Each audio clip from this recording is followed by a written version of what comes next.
Hello, everyone, and welcome to Unprepared. I am Megan, and as always, I am unprepared.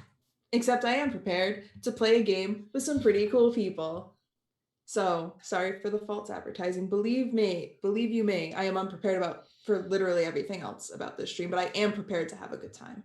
So, without further ado, we're going to go around and meet our guests for the night before jumping right into our game of Anomaly. So what we're going to do, we're going to start looking at the overlay real quick. We're going to start to my right with Norden. And so what I want from you is, hi, who are you? What are your pronouns? Where can people find you on the internet? And what is your favorite GM-less game? Oh shit. I'd Hi. tell you beforehand, but then you'd be prepared. Nope. I should have not expected this. Hi, my name is Norden Ali. My full name is Norden Ali Kadir. My pronouns are he, him. You can find me on the interwebs at Werewolf Feels, Twitter, Instagram. Don't bother following the Instagram. There is really nothing there. As for my favorite GM, you know what? There are just so many. Like I'm really attached to Alice is Missing, but another one of Spencer Stark's games that I happen to really love is Icarus, because you build up a city and tell the story of its golden age, and then you watch it crumble to dust by the end of the game, and that's my stuff right there. Spencer Stark knows how to make games. Yeah, yeah, I'm in awe. So good. All right. Brilliant. We'll go around. Kevin is next. Hi, I'm Kevin. My pronouns are he, him. You can find me and follow me on Twitter and Instagram at @knit_knack. My favorite GMless game, I am trying to find the name of it because it slipped my mind. It is by, hang Let me just. You describe it. It is about it's about inciting a revolution and playing out a revolution. It's by Aether. By W.H. Arthur. Yes, W.H. Arthur. Oh my. Revolution's in the name.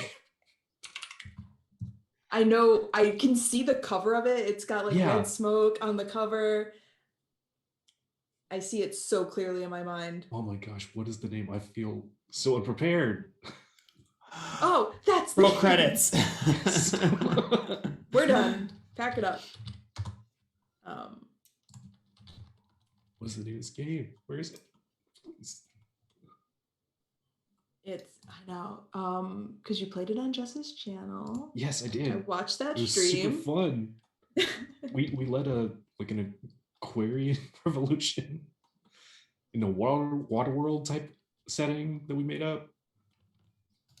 What is this game? Oh my gosh, I feel so bad. I don't remember the name. All right. You keep searching. The Steadfast and the Rebellious. There it is. By W.H. Arthur. You can find it over on itch. Very good game. It's a very good game. I have not played it, but I watched y'all play it, and it was very good. You love a good revolution game. Yes. It's very fun. All right, and we will go over to Jeremy. Hi everyone. I'm Jeremy Gage. I go he him pronouns. I am at Jeremy Gage 5 over on Twitter.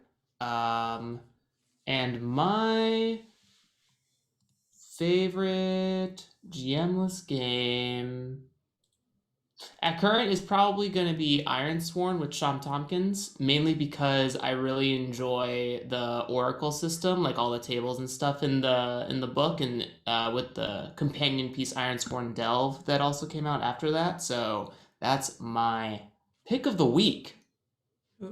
Back to you, Megan. I haven't played Ironsworn. I've watched people play Ironsworn, and I've heard a lot about Ironsworn, and the new Kickstarter that they're running for Ironsworn looks so good. Mm-hmm. Love space. So I really need to look into that more. And last is me. Hello, I'm Megan. This is my show. I use she, her pronouns, and you can find me most places you can find somebody on the internet at Megan Lynn FTW. And as always, my favorite GMless game, it's always a toss-up, and I can never remember what I say because there's one and two, real neck and neck. But today we're gonna go with Starcrossed as my favorite GMless game because I love romance so much, and Alex Roberts designs such wonderful, wonderful games that make you feel things. So play Starcrossed. Runner-up, Dialect. New runner-up, Alice is Missing. Alice is Missing is amazing. I want to play so many more games of Alice is Missing, but my heart can only take Alice is Missing and then a couple days to think about it, and then I am ready again to play more Alice is Missing. Oh. So play Alice is Missing with me, friends. That'd be great. I've been itching to play Alice is Missing, but I haven't had the opportunity. It is. Megan will remember this. I want to play again. It is wonderful. It's amazing. So good. Oh, yeah, Spencer Stark writes amazing games. Play their games. It's amazing. Speaking of amazing games, professional host segue. We tonight are playing the wonderful game Anomaly by Carter Richmond. And it is a tarot-based game about a organization investigating a supernatural anomaly. And we are going to create this anomaly and create our organization.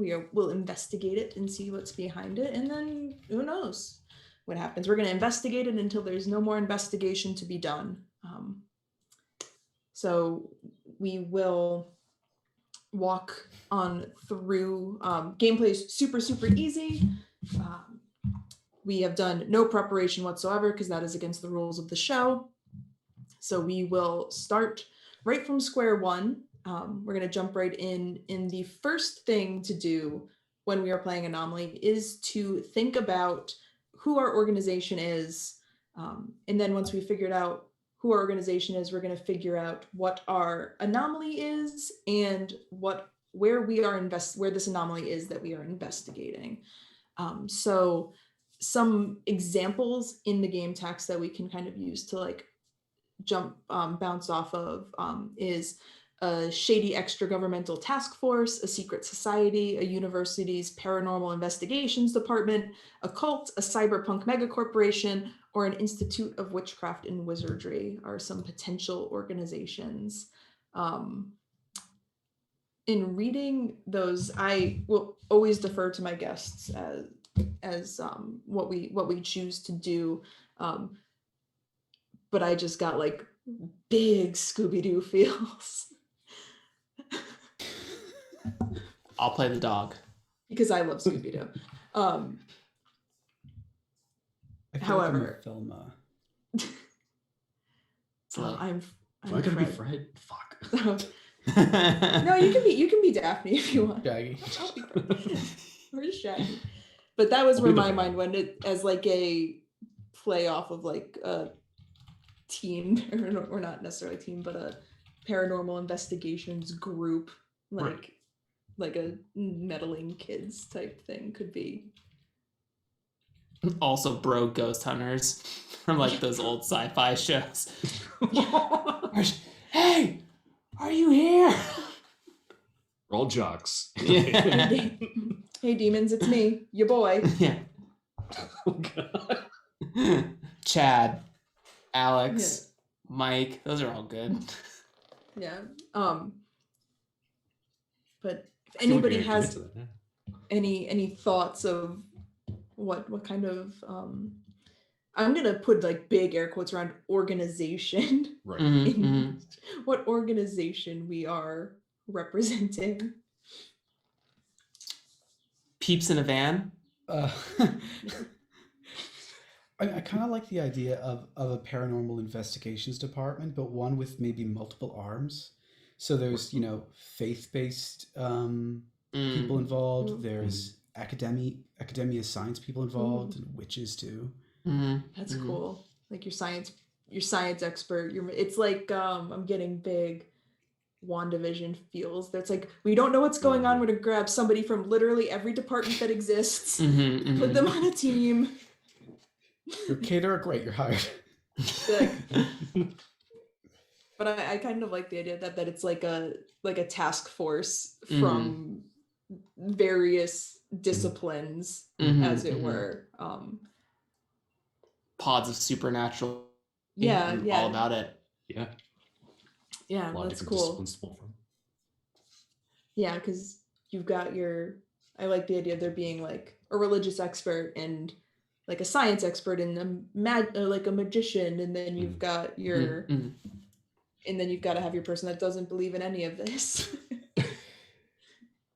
Because that's just how that's just how it works. Is you get the person that's like, this is just some guy in a mask running around.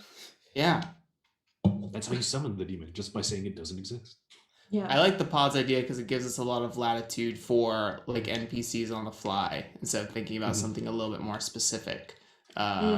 So we could always call in either someone from the same industry with like even more of a specialization, right? Yeah. There may be like a witchcraft decision, but someone is crystals, another person is potions, right? Whatever have you.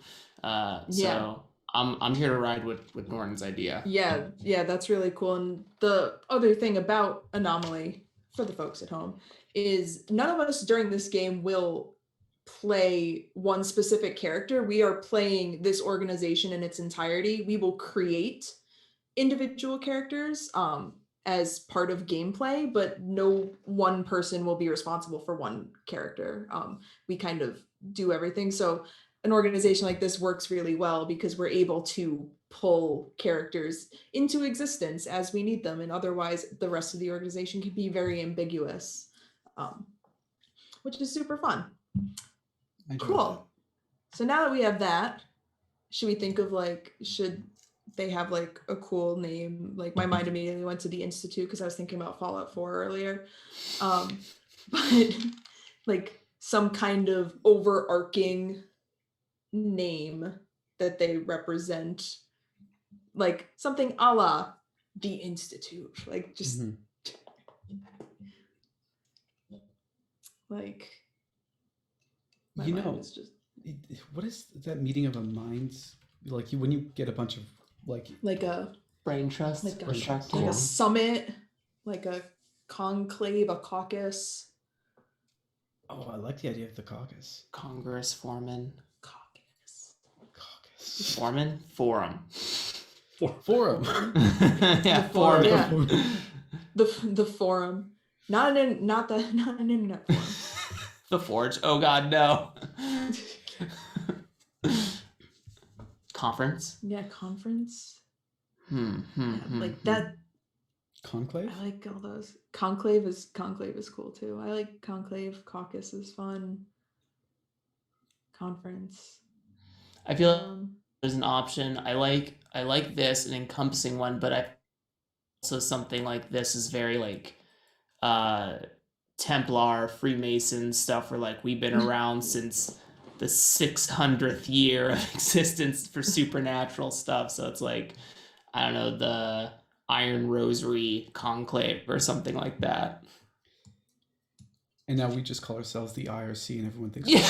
we're a banking Here we go. corporation. Yeah. The IRC. Right. I kind of like it just being an acronym. I'm just thinking about the White Vault a lot. Yeah. If anyone's seen that or heard that audio podcast.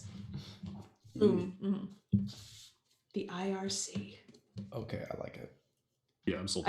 I also like the idea of it being like this is like it's a group that's existed for a very long time, and like everybody has their own idea of what IRC actually stands for. Slowly been adding pods over It's just- time. Cool. All right. So, what is our anomaly? So some examples from the game text. A building with strange properties, a cursed machine, a piece of super advanced technology, a broken piece of reality, or a strange creature. So that's some stuff to like bounce off of. Like I kind of my mind can't stop referencing other pieces of media because that's how a mind works in 2021. Yeah. Like I kind of dig the idea of doing like tears in reality. Yep. Like little like slivers Mhm. that are existing, like popping up places. Unknowables. Yeah, like Bioshock Infinite. I do like slivers, like broken realities, because then we can Yeah. dip into dip into like science and fantasy sort of stuff, since we are our organization encompasses all that, so it all kind of applies. Yeah. Because it could be, like it could be broken reality that is like that is like fantasy type, like back in time broken reality, or you could have like a Terran reality that's like a super futuristic like sliver of reality that you can like look into, or like there's some that maybe like just weird sounds or things are coming out of. Can I expand on that a little bit? Yes, please do. With a question. When we first arrive on the scene, what does that breaking of reality look like? Does it look like, Doctor Strange's mirror universe? Does it look like we walk into a different room and suddenly it's a brand new universe? Or are there shades with loud voices? I immediately saw like the iridescence of a soap bubble. I was thinking like or even like when flames burn really hot and you just see like the wiggles in the air, the heat distortion. Like something like that. Like it's just like, because I like, or like the soap bubbles thing is cool too, because I like the idea of it being something that's very subtle, that like you might not know it's there until like you have walked into it. If there isn't like sound or something actively coming out of it, like that's a really that could make for some really interesting like turns in like gameplay too, as if it's like you stumble into this thing. I really like the heat distortion idea. because it gives us an excuse to pretend that this is a gas leak, which is my favorite. It's just a gas You're just huffing gas. You're just seeing things. Yeah. Like, what if it's so now the next question is like, where is this? And if it's something like that, like it could, my mind immediately went to like not necessarily a ghost town, but like just a town like in like a desert somewhere, like someplace where it's really, really warm, so that that's Yeah, something yeah. you see Feels natural. all over. Yeah, it's not weird. It's not like you're up in the like Arctic Circle and you're seeing heat Right. distortion lines like in this place. Like, do we Yes. think that this is like a whole town that this is happening to, or do we think it's like in a field somewhere, or like are there people around that have like abandoned this area because things have been so weird, or is this a place where like nobody was? I really like the idea of having witnesses, so I kind of Sure. want to be people. Yeah. That was gonna be Went my off of- follow-up. Yeah. But I also really like the idea of it starting off small and then increasing all over town, Mhm. because that means we can go to a barn and then we can go to a saloon or Yeah, what's ever in a desert. I'm educated. a desert town. Well, I feel like in all desert towns you have the saloon that has the two swinging double doors, right? I mean, Yeah. it was a bar, and then the I- urban reality made it a saloon. Made it a saloon. That's our excuse. Yeah. There you go. I like a dusty town. I like a dusty in Yeah. the middle of Kansas town. Yep. We can add like that gives us options for Yeah. NPC denizens. That gives us options Yeah. for like change in locations instead of like being Yeah. like constantly having to try to figure out a new, like if we were trying to change locations, it'd be a new reality, like inside the same corn silo we've been in for 40 minutes. You know what I mean? Right. Yeah. Definitely. Like it opens up a lot of possibility, because like I'm sure there are a lot of people who have left the town, Yeah. but there are some people who are like, I'm gonna figure out what this is. Mhm. I'm gonna quickly Population 60. Yeah, like just like a real small town, like a no stoplight town Right. type of thing. I'm looking up small town in Kansas. Oh, I'm sure there's a ton of them. Smallville. Yeah, How small about town US, small town USA. Cottonwood Falls, population 910. It's real small. 910. It's real small. It's real small. You could literally. I thought know I lived in a everybody. small town. Yeah, I like it being like a very small town, just like Mhm. in one of the flyover states, Mm-hmm. because Gives us that enough NPCs to play off of, but like it's Mhm. intimate enough that like they're all related. right, Mhm. exactly. Like everybody, like it's nice having an NPC pool where like people will obviously know one another, like Yeah. which makes it very cool. Especially for Alright. investigative narratives. Yeah. All right. So that was fun. Now that we know who we are and where we're going, we're gonna start the game. Yay! Well, we've started the game, but we're gonna start the game proper. So the way that Anomaly works is turns have 3 steps to them. We're gonna draw a card, resolve the card. We will advance any projects that we have, and then we will take an action based on the suit of the card that we drew. But to start the game off, what we're going to do is, as kind of a world building type thing, is we will each do one of the action types to kind of give us a little scene setting, so that we're not starting at complete bar none for what we're doing. So our actions are introduce a character, secure or endanger something, acquire or lose something, add a fact about something, or an anomalous action. And then there are 2 more that will come into play after this initial setup stage, which is start a project or hold a team meeting. Right. So what we'll do to start is we will each do we will each pick one of these 5 things and add a little detail to our world as it stands. So if anybody has any ideas off the bat, feel free to go ahead and do something if you would like. And that's on page 4 of the PDF. Yeah. For this first round of actions, we're just picking actions. We're not drawing cards. Yeah, nope, we're not drawing cards. This is just we're each gonna do one of the actions. Mhm. And then we will start like the turns proper.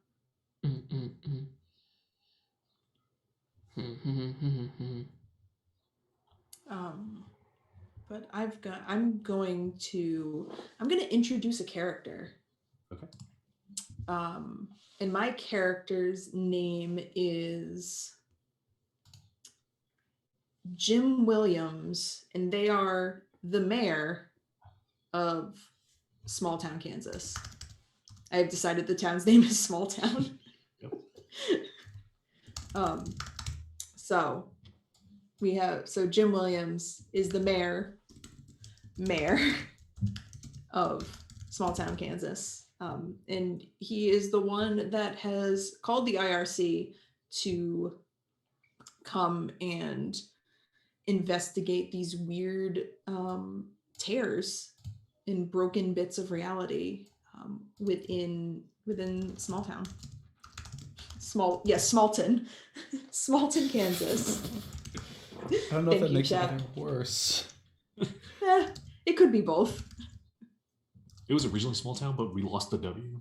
Yeah, we lost the W, so now it's Smallton. The W, like, I feel like the opening shot, if this were like a TV show, like all the vans are like driving through and there's a sign that's like welcome to Small Town, but like the W is just missing off of the sign. Like it's just fallen off. So it just says Smallton, Kansas. Right. I think now I'm like, I think in shot. So it's like, it's like welcome to Smallton, Kansas. And it just says like where dreams are made is their little slogan. Oh, I love that. And all of the IRC vans are like rolling into this town. Population 800. I would like to follow up then and endanger Jim Williams. On arrival, Jim Williams is not there. Oh no. Oh, that's good. Oh no. No, Jim! He's existed for 15 seconds and I am attached emotionally to this man. Secretary hasn't seen him. Ooh. It's very good. I'm going to introduce a character now. Okay. Jim Williams' son. And I think her name is Avis Mahoney. Ooh. And she's one of those people who dress kind of period. She's got like those glasses with a beaded, chain. And she was one of the people who first witnessed the most recent example of the heat distortions. She's like, she wants to know everything. She's always up in someone's face. And she always has this intent to like, you can't just let the town not know what's going on. I heard that Russell's boy was out by the farm the other day. She's not necessarily the person who knows everything, but she's the person who will tell everything. Because it's very Small Town. Yep. All right. Love it. That's very good. I need to find where my notebook. Some of this down. Yep, so we've got Jim and Avis. Love it. In the spirit of Unprepared, I have found a note for a completely different game that hasn't even started yet. I'm just scribbling down things there. I appreciate that. And I think I will also introduce a character. I think we find John Stewart. This is a person who everybody in town knows, but they seem to have been acting strangely. They seem to be remembering like the last maybe last decade or so differently than everybody else. They remember like some other team won the World Series. They they think they work at a different place than they do, and like this is just really making everybody uncomfortable. But like nobody, it's not concerning enough that anybody's really going to do anything about it. They're just like, oh, John must just be having a day. He must be being a little bit forgetful. Do you think John is older? I think John is in like maybe in his like 40s, upper 40s. Like, yeah, John. Like, John just hasn't been right in a little bit.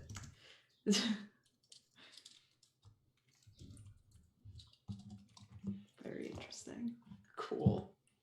All right. Is there an age space you imagine for Avis and for Jim Williams? I'm just taking notes. I want to, if I ever have to speak for anyone, I want to know what I'm walking into for an NPC. Yeah. I feel Jim's probably like mid to late 40s. Heard. Yeah, I think Avis is around 42 herself. Just by this demographic, it feels like an older town. You know what I mean? Not necessarily like full of like 60 plus, but like probably very few like new families, like new children. Probably everyone's around their teens at the youngest. Like it feels like the kind of town that's like if you either like move out, like move somewhere else as soon as you're old enough, or you die there. Like those are the options. You either leave, like, you either graduate high school and like go to a bigger city, or you're there for the rest of your life. Yeah, maybe there's like a really big gap between like 18 and 30, right? The industry here might have fallen through in like the last couple decades. Yeah. So there's not much work. Yeah, because there may have been something around here that, I mean, there's a town here for a reason. So at one point, like, there was a reason people came to this spot. Cool. All right. So now we will, we begin the game proper. So this is, we will play our game. I have a deck of tarot cards, and each tarot card has a prompt associated with it. So each turn we will flip a card, choose what question of the pair. Each card has two options of questions that you can answer. We will answer it to our satisfaction, and then we will take an action, which can either be the action type that's associated with the suit of the card, or we can introduce a project or have a team meeting, depending on whatever the story calls for. So I will go first because I'm at the top of the layout, and we'll just go in the same order as we did introductions in, and we'll just go around, and that'll be play. So to start, I have drawn the 5 of Swords. So the 5 of Swords, once I scroll down, Cups, Swords. 5 of Swords. What principles do the members of the team share, or what do the members of the team do together to pass time? This is a kind of a hard, like this is almost a hard one for drawing it so early on. But I think because I just like this idea a lot, is I think that they're not, this team isn't staying like in town. I think they have like a big like RV type deal, and everybody stays like within these RVs. Like we have the investigative vehicles that have like the equipment and like the computers or whatever in there, and then there are a couple RVs that the team like sleeps in and lives in, because a place like this obviously doesn't have a hotel or any kind of lodging. So I think that to pass time, the team has gotten like really, really into watching now I can't think of what the name of it is, like the top 100 movies of all time. Like they have like a book. Collection. Yes, they have like a book that's like the X amount of movies like you have to see, and they've just been like every night watching a different movie off of this list together. Like they all gather into one RV to watch these classic movies together, and probably have some decent commentary on them. But it's like one thing that everybody agreed was something that was interesting to everyone else. Like there were probably people that are like, oh, we could all like play board games, or we could all like do this or do that, and feel like, no. It's like, what if we like watch the AFI, there it is, the American Film Institute, the AFI top 100 movies. And people are like, all right, yeah, we can get into that. So every night they all gather together for a movie night, and they watch a different movie every night. So swords, let me see what my actions are. So swords, I can secure or endanger something, or I can start. I think I'm going to start a project. So I think right now, as it stands, there aren't any distortions. I think the last distortion that popped up was the one that popped up around the time that Jim Williams went missing. So I think that this project is going to be setting up some like, not EMPs, but setting up like cameras and like different meters like at different points in town where they have showed up in the past, to proactively wait for anything to happen. And I'm gonna call that, like, I feel like that's a fairly easy task. I'm gonna call that a 2. So in 2 turns it'll be good. So let me text.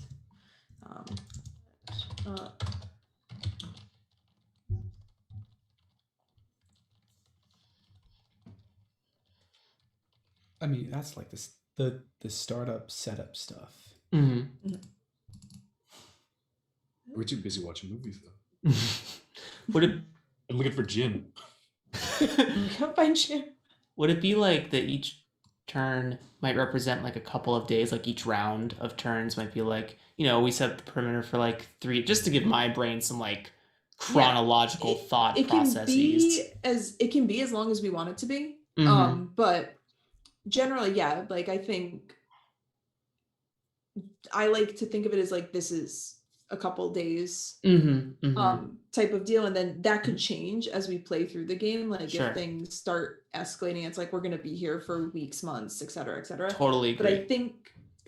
But I think from the jump, this is like we're going to go out there and investigate for like a week, and then come back once we figure out what's going on. And spoiler alert, it's going to be longer than a week, but that's what we're thinking at this point in time.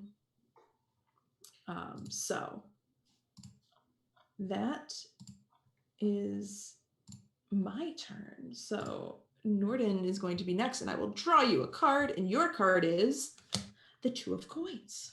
The 2 of coins. Let me scroll down to the 2. I'm assuming that's pentacles. Pentacles. Pentacles, yes. It changes deck to deck. Yeah. But yes, Pentacles here. So it's either an inquisitive local is looking into the team's investigation. How does the team prevent her from discovering the truth? That's interesting. Or an inquisitive local has discovered the secret but wants to help the team. What is their motivation? Does the team let them join? I mean, it's pretty obvious which one fits the narrative we've already established. Avis is being aggressively pushy, but more importantly, she's canvassed the entire neighborhood, and she's started picking out examples of anomalies that are much smaller, but still on the same wavelength. You know, houses that have gotten just 1 degree hotter than everywhere else, and she's been tracking them around. And she's coming up with like multiple theories, like demon possession. There's a djinn invasion, just a whole list of things that it could possibly be. And the team because she's putting herself in danger, and also because, wow, that is a lot, have instead been feeding her false data. So they've been putting heaters in houses and like using projections to imitate the sort of heat distortions in places that they know have not been touched by anomalies just yet, just to get her and her team of inquisitive locals to just stop or look over there. So afraid are they of her getting in the way. Wild goose chase. Yeah, it's very cruel of them. So once that has happened, I have to advance all project dice by 1, narrating the results of any projects that tick down to 0. That means that this is going to choose side is going to go down to 1. And now I take an action. Because it was Pentacles, I can introduce a character, or I can start a project, or I can do a team meeting. I'm going to introduce a character. Her name is Genevieve Dubois. She's a French Canadian, a 25-year-old Black woman. I think she's very thin and willowy, and she dresses in these like voluminous black clothes. And she's one of the specifically magic aligned, disciplined members of the IRC. She's really young, but she's considered one of the most gifted in terms of actually practicing in the current discipline. Yeah.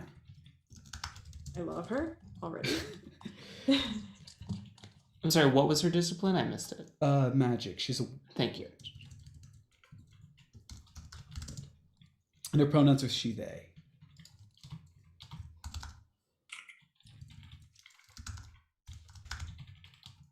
Awesome.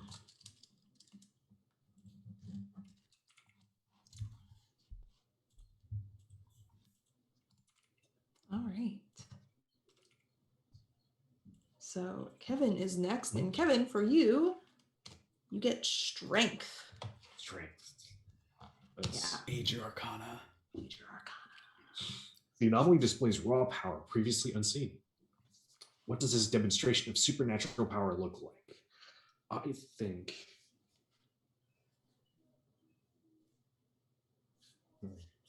What does this look like?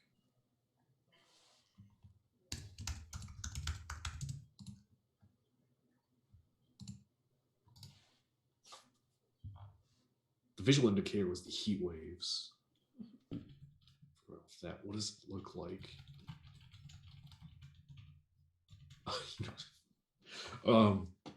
Who knows Dolly's melting clocks? I think it looks like that. I think that from the outside of these anomalies, like the areas that are encompassed at the moment, like everything starts getting very distorted, and like they start stretching and like getting bent in weird ways, and everyone and everything inside the anomaly space, they don't seem to be like acting any differently. They don't seem to be like disturbed by this, but everybody on the outside is like just looking in horror. And Genevieve is there, I imagine, and like is not disturbed, but is very concerned, it would seem, compared to everybody else, compared to like the locals who are seeing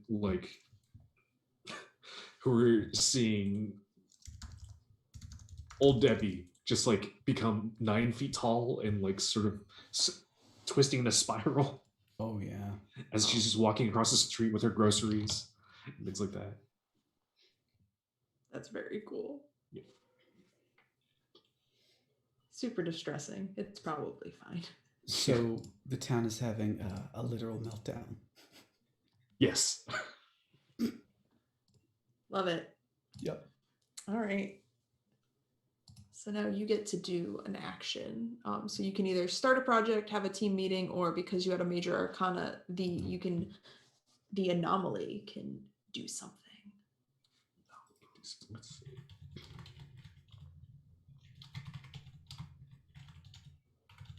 I think I'm going to start a project. Okay. I think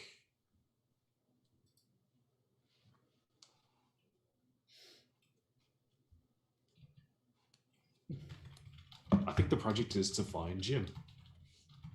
We need somebody who's It's been like a here since the good day before. project. Seems like a good idea. I think it's going to be very difficult to find Jim. Mm. Text, there it is. Okay. Jim Williams is the last name. Yes, Jim Williams.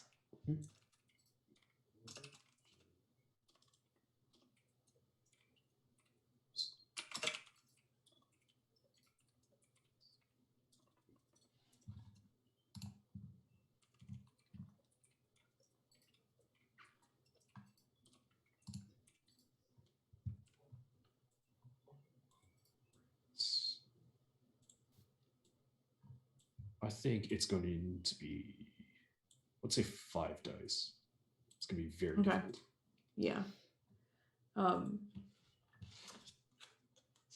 And I skipped, I need to remember the order. So, and also you'll tick down projects. So the set up cameras to watch for distortions completes. So you get to decide what that looks like. And I will move this dice back. Because Genevieve is everyone's favorite, I think we do set the cameras, but Genevieve and her team that she is in charge of, they cast an illusion over all the cameras so that none of them are obvious, which is why it's a little bit longer than it would have otherwise. So none of the locals are really aware that they're being monitored. Smart. I like There are a it. lot of crows this season. Really weird. Like, that's weird. Probably nothing. There are weirder things to worry about. It's always there. Yes. All right. Jeremy, you have the Queen of Pentacles. Scrolling.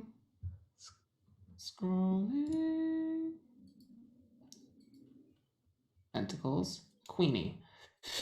Either the team discovers an event they assumed was supernatural was the work of the mundane. Why is this scarier? The team discovers a lie told to hide the anomaly. What is it?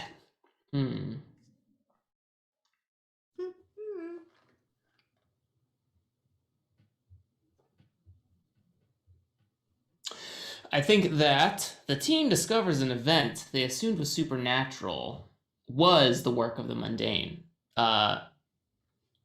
Avis is smarter than the team thinks she is. Great. She Love to has see it. probably now taken it into her own hands to form her own crack team and is now trying to race to the finish by sabotaging us or the team. Great. Avis is powerful, Yep. well connected. Don't doubt the power of a town busybody. Honestly. That is where the true power lies. At this point, I'm just imagining her being the town librarian. So that makes this worse. A little bit of like a high collar situation. And then for my Yes, you can either introduce a character, start a project, or call a team meeting. We'll also tick down. We'll tick down finding Jim, so I'll tick that down to a 4. I'm going to introduce a character on the team. Someone who keeps sense of all this non-supernatural stuff. Simply goes by the name of Ace. Simple hat, toothpick in mouth, wears overalls and denim, just sits in the van. I don't like this Lord of the Rings movie. I don't understand why we're watching it. I don't get it. Why couldn't they just take the Eagles? I don't understand. You've got a point, Ace. It's about the journey. And I'll mark that off the AFI's top 100. Yeah. I don't know if anybody else has watched What We Do in the Shadows, but I just got big Jackie Daytona human bartender vibes here. I've got my toothpick. I've got my blue jeans. Is there any chance Ace is secretly a vampire? We'll find out, won't we? So Ace is on the team that is are they like on like the debunking team? Like Yeah, I this is think all just ultra hokum? normal. Like Yeah. knows about everything, can't do anything. Just there to like keep everybody. There's always one Okay. member of any pod that goes that's like Mhm. just to make sure not trying to like make more problems than there actually is. We're gonna include normal human A as a part of Yeah. your team. I'm just gonna write regular human, capital R, capital H, Yeah. as the descriptor. I mean, not to reference a podcast that I'm in, but Big Rowan energy. Totally normal girl. Normal. Everything's fine. You don't want to try that hard to convince you that something's off. Yeah, right. Like, no, I'm just not like, look at my overalls. Look at my toothpick. Do you see how normal I am? And that will be and then tick down everything by one. I already ticked. Yeah, I Cool. already ticked that one down. So. Spasiba. All right. Turn endo. Yep, my turn. I have drawn the Queen of Wands. Nice. Scrolling. Queen of. Scrolled past it. I was overzealous. Let's see. An avenue of research just isn't working out. What is it? Why do the researchers decide to give it up? The researchers become frenzied, working on a new breakthrough, working long nights and ignoring their health to find out more. That's not relatable. What's worked them into such a frenzy?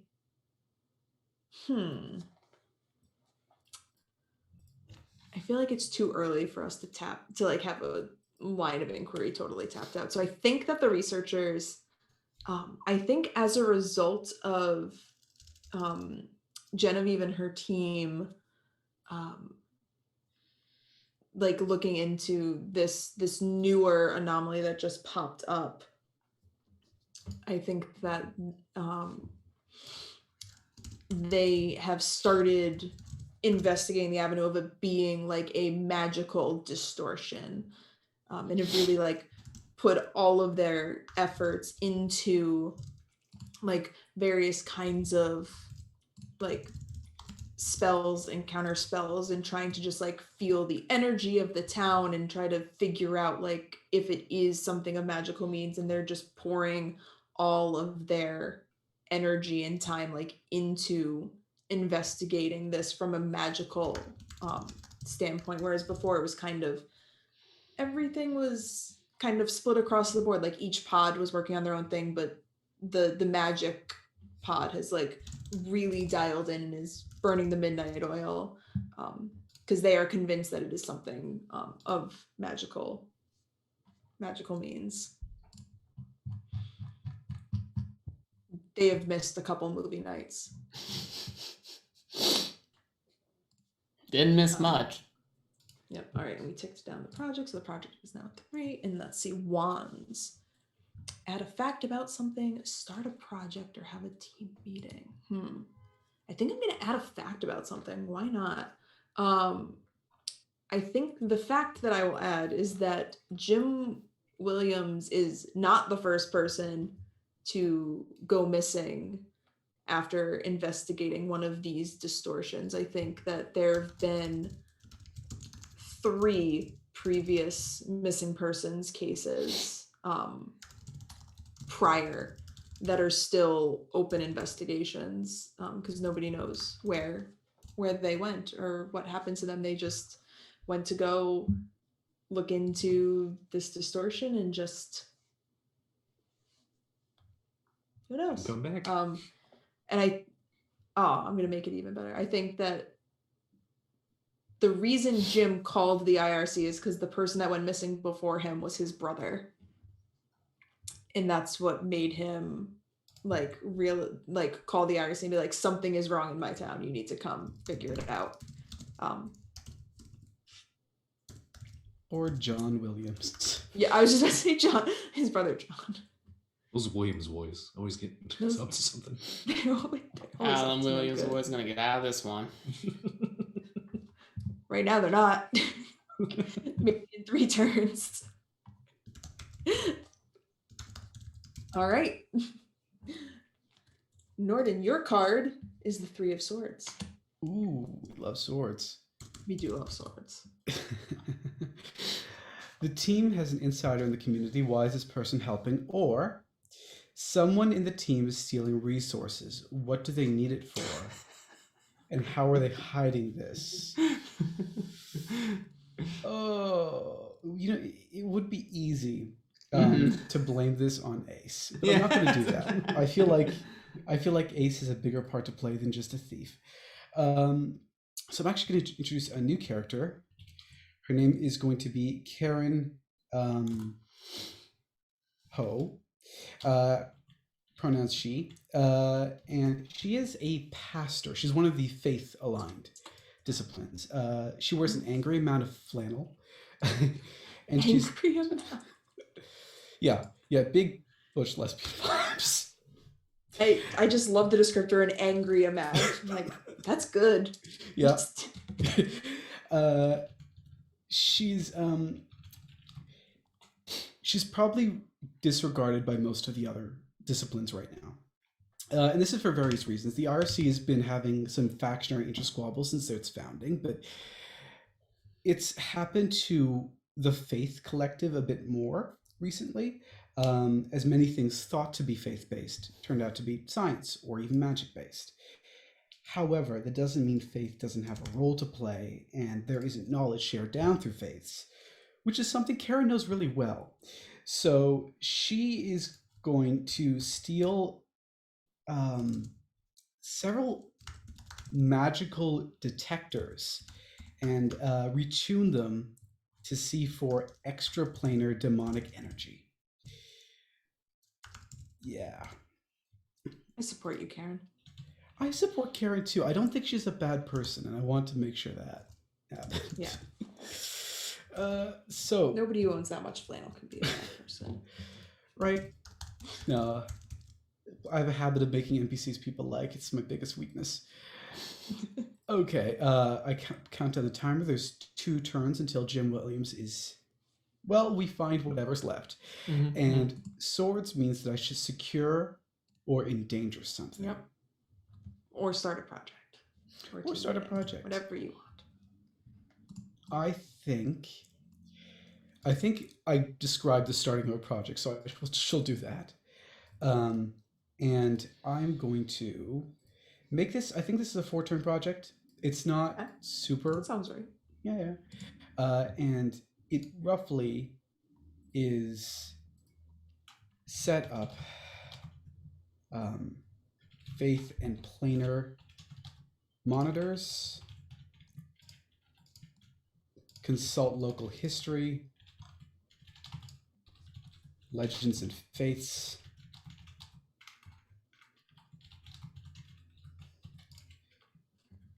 do homework.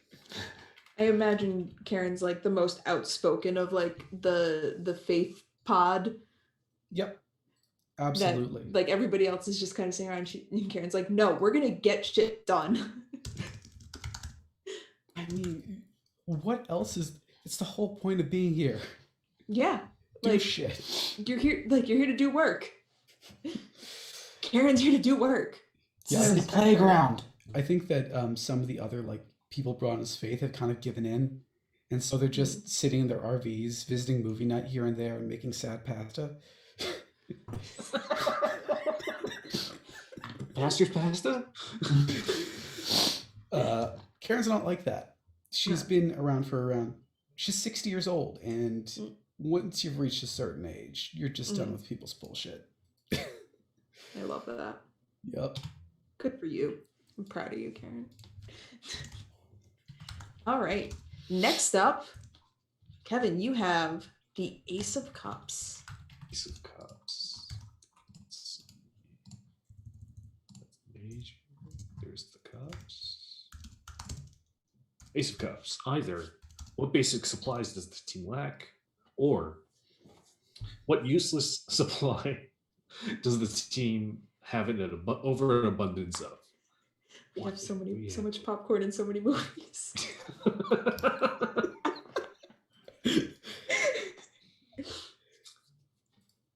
You made such an effective organization. It's like Yeah, all the movies are on somebody's like Flex account.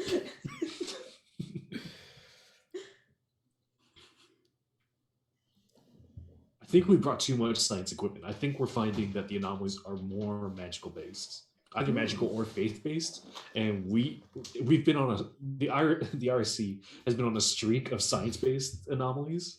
So they thought like, oh, this must be another one. It matches these like different phenotypes of these anomalies, so it must be science based. Let's bring all this scientific equipment, and we got here and we found out, oh, no, it doesn't really fit once we got this close. So like, wow, we feel real bad for like making them load all that equipment. Our long-range scanners were incorrect, Captain. It's like there's 2 science vans for every 1 magic van and faith van. It's like we don't need any of these science vans. Yeah, I feel like there's absolutely stuff now stuck in customs because we decided to bring all the science equipment. Like there's just a van full of grimoires sitting in a warehouse in France. And people are saying we should probably get those, but no one knows how to get them out of the country because there's no one there anymore. Yeah, it's like, I don't find someone. I don't What could we know. possibly need all of this geological survey equipment for? Brilliant. All right. And with cups, we either acquire or lose something, or we start Project RT. What do we lose? I think we lose. Are people things? I mean, yeah. I think we lose a member of the team. I think we lose. Who is it, Kevin?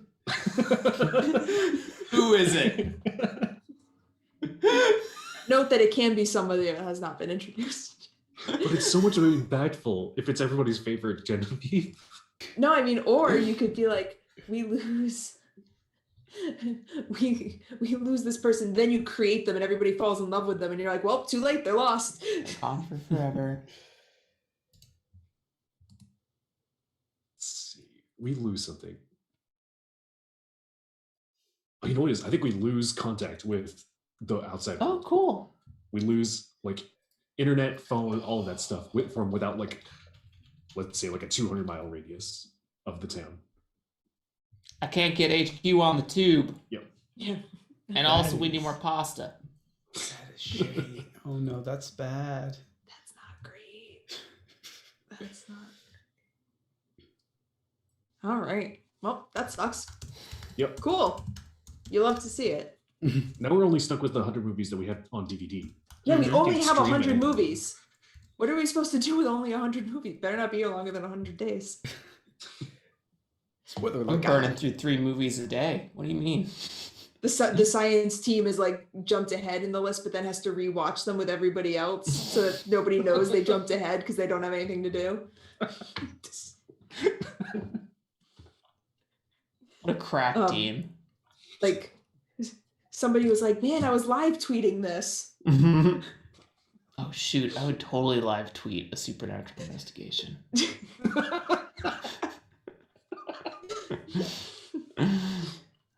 I need to find the mark. I hope I get a Pentacles. I want to introduce a marketing manager. Well, you have received the Wheel of Fortune. Nice.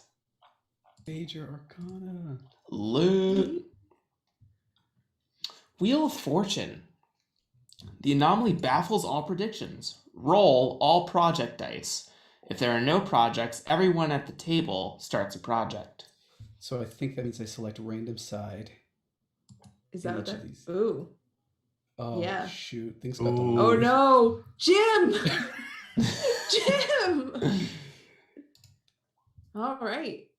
Well, So I think what that looks like potentially is I think stage 2 anomalies start occurring, right? I think, maybe this is like 2 weeks, 3 weeks, maybe a month into this, and we're about to sort of like pack up. Minus like a small team that would stay behind for like investigations of the missing persons. Like we don't need all 40 of these people here. And then let's see. I think that I'd like to do something that swerves it away from both like like everyone was wrong. Like it's not magical or faith-based. It's just like something like, oh, wait a minute. We're sort of out of our depth. And also something that sort of like has us past the threshold of no return if this were the hero's journey, right? We can't go back to the ordinary world. Yes. No. Lost communication was definitely, I think, something a little bit more physical as well. Maybe like that passing, like I think maybe the whole town becomes this marble, this heat marble, right? So the sky gets all blurry and it's almost like always day. I'm gonna play a lot of Sunfire Emblem just to go off. And anytime someone tries to like walk past that barrier, they just end up on the opposite side of town, like a continuous space. So not just technical knocked off. We're physically isolated. That's not good. I don't like that. Yeah, now like the whole town is an anomaly. And I don't like isolate in terms of like other dimension isolated because I still want to introduce this marketing manager. Yeah. So I want a satellite connection, but yeah, I need to be able to tweet physically and communicatively. Yeah. Well, Stage 2 is upon us. stage 2 is upon us. Excellent. Well, shit. Yep. Well, shit indeed. All right. Well. And then because I drew a major arcana, I can Oh yes, you get kickstart a project or team meeting. Yes, or you can Okay. make an anomalous action. Even though we re-rolled, I think we see. still talk. Yeah, still tick. Yeah, still tick Yeah. down. I'll do Yeah, it. we resolve the cards, we tick, and then we Brilliant. do a new and then we do your action. 3 turns. Jim, we're coming for you. Hang on. I'll let that whole description be the anomalous action. I think That that's tracks, definitely what yeah. it is. Mm-hmm. So turn end. All right. I got the Page of Wands. Scrolling. Cups, swords, wands. Ooh. What sort of expertise is lacking in the team? How is this frustrating? Or what are the team's specialties? What advantages does this have? So I think we've talked about it a couple of times. I think that the team specializes in a range of things because the IRC has so many different departments within it that we have the advantage of really, in theory, anything that this anomaly is, we have somebody who can deal with it or make sense of it, which is a real benefit to us. Of course, right now we seem to have, it almost seems like we bet on the wrong horse, so to speak, by putting a lot of our chips in science versus faith or magic or nothing at all. Thank you, Ace. Human market. But I think that the IRC, especially, and I think that's probably why Jim called them versus like ghost hunters and things like that, is because they're known for having so many different departments within this one organization, which is a big strength for the team. So now we tick. So let's tick everything down if somebody wants to do that. Yeah, I'll do that. All right. We're almost there. And then let's see, Page of Wands. So I can add a fact or start a project or have a team meeting. I think I'm going to start a project that is going to be reestablish contact with the outside world. I feel like that's smart. Yeah. And it's gonna be a six project because it feels like a big deal. So I'd like to piggyback and say that Ace is an engineer. all right, I like that. Gives him a job. You know what I mean? He's just kind of sitting there watching movies. Nobody knew he was an engineer until this point. Until like somebody needed one. Like, oh, I can do that. Yeah. You know what? I feel like specifically he was hired on way back when as an aerospace engineer, but they don't have an aerospace division because why would they? Yeah. Got a lot of ideas. Once we cracked teleportation, we didn't really need aerospace engineers anymore. It's like eventually we're gonna find aliens. Eventually, then this guy's gonna be handy. But until then, Oh, the day we find aliens, Ace is like, my ship has finally come in. Here we are. love that. So Always, good. always. All right. Norden, Yeah. you have the 10 of Wands. 10 of Wands. That's interesting. And somehow I'm still. What faults in the team's equipment impede research? Or what does the team do to avoid overworking themselves?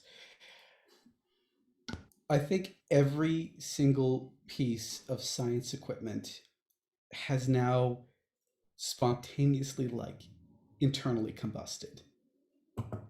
God flab it. It's And all we brought- fizzling. all of our science equipment, right? It's hot, and as the skies get more orange, and as these clouds seem to form a dome around us, all of these, especially everything designed as tech, has been warming and warming and warming, and then the wiring ends up getting shorted and faulty on the inside. The thing is, I think it's only happening to our equipment. But things like phones and computers still technically work, and no one knows why. Well, great. I love something that's really hard to explain. That's what makes it anomalous. That's why we're here. Keeping Secure the marketing or dream alive. dangerous. What does it mean? Start a project or team meeting. I'm gonna start another project because I love the idea of starting projects that are gonna end up being re-rolled anyway. I think the project is now to secure all non-essential personnel, which means literally just take everyone who actually lived here and put them in a box. And that's going to take a lot of work because a lot of those people don't want to leave their homes. Community center or something like that. Yeah. And oh wow. And I feel like that even though this does take a lot of work, it's not necessarily something that takes a lot of time. So I'm going to say this is a 2-turn project. That doesn't necessarily mean it'll be good. We've got to tick down everything else. Yep, I will. Oh, yeah. Oops. Well, you know what? It worked. Oh, man. Kevin, you got your work cut out for you because you got two projects are going to tick down on your turn that you... Oh, okay. Yeah. But unless something happens and we have to... but I have drawn for you the High Priestess. The High Priestess. Another major. Okay. Yeah. Y'all are having this major arcana after major arcana, and I'm like getting a 10. Back to back. High Priestess. Those that worship the Anomaly. Okay. Well, take violent action against the team. What is lost in the attack? I think. Oh, God. Oh, wow. Who worships the Anomaly? You know what? God. You know who worships the Anomaly? Yeah, we do. I know exactly who worships the Anomaly. Say it, Kevin. Save us worship the Anomaly. Sit. Vampire. Ace and her team of busybodies have been a cult this entire time. It's formed over the months we've been here. I was right.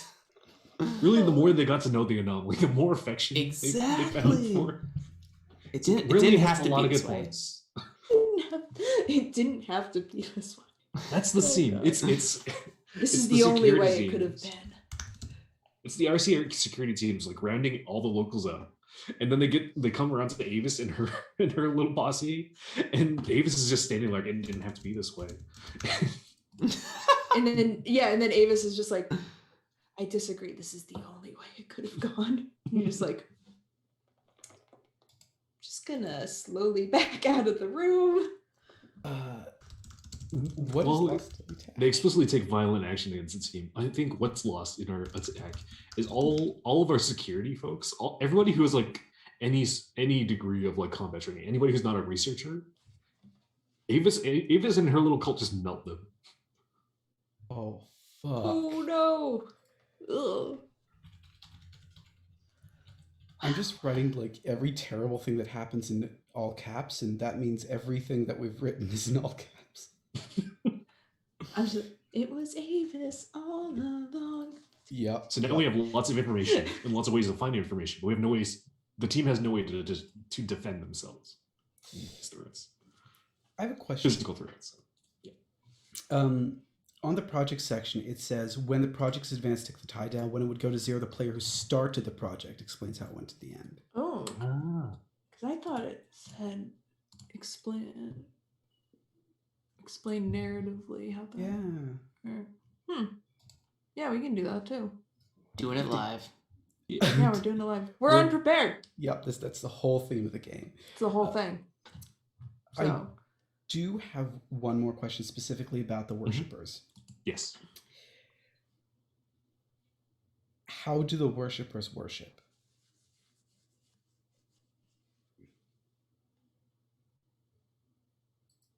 One obvious answer might be arson. Yeah. Might I suggest arson? Just casual arson. You can have a little arson as a treat. As a treat. Another Control fire. might be maybe something to do with, I guess another option is to not lean too heavily into like this is a heat wave reality breaking, but like try to push something a little bit weirder. Charcoal effigies. Oh, I like. Oh, that'd be good. Yeah. Especially since Kansas is a plain, there's not too much like tall standing features. They make It's these like large effigies. Man shit. It's a statue made of matches. Yeah. It's a statue made of matches and kindling, but it's not in like the way. It's not like strictly a sort of normal humanoid, like the standard like humanoid cutout. It's like it's really distorted. Like one of the arms is a lot longer than the other. It's like kind of lopsided. The head of it is really wide for some reason. Just really unsettling all around is what is what I'm hearing. I think that they are, yes, not humanoid, but not correct or not humanoid, right? Like not like somebody took the long. weird Photoshop like distort tool to a human silhouette. I think it's also like they've named them, like they are like doppelganger, like effigy things of people in town. Yes. Oh no! Anybody who's like gone missing. They're doppelgangers of the security folks. Yeah, absolutely. Yeah. Because that's fucking it's so just creepy. terrifying. Oh, I love it, but I just want to like crawl out of my skin. All right. So these two tick down to these two tick down to 0. Yeah. All right. Yeah. So then, let's do whoever came up with it. Okay. Does them and figure out what all that means. So I was the setup faith player monitors, consult local history, legends, and faiths. So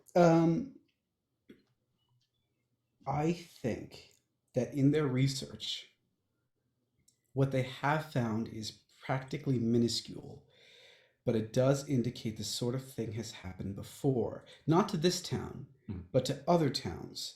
And during the last one, this one specifically took place during the 1930s, in the Dust Bowl. There's nothing left of where that town was. And of course, a lot of towns went missing during that time, for various reasons, ends of industry whatsoever. But this one, because of not just the increasing heat, but the reddish skies, the blackened clouds, and I think specifically charcoal drawings of misshapen silhouettes on the floor, a bit different but similar, Mhm. really indicate that the same thing happened there. Mhm.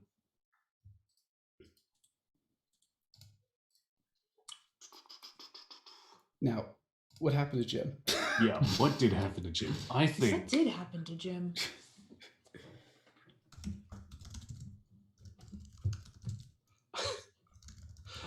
in going to Jim's house to collect Jim's remaining family, they go in the basement and they find they find 3 effigies Oh God. in the basement. One of Jim, Mhm. one of John, Sure. and one of an unidentified person. Perfect. We'd love to see it. Jim's family in the house does not seem to have. They make no claims to have known that these effigies were in the basement when being interrogated by the IRC. They don't know how they got there. They don't know what they are. They don't know why they're being questioned like this.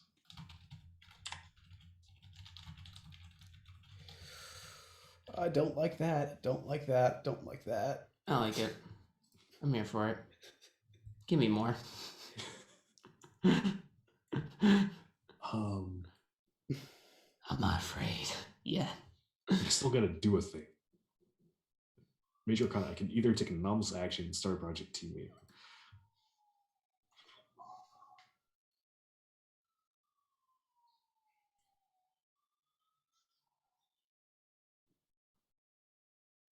Let's see.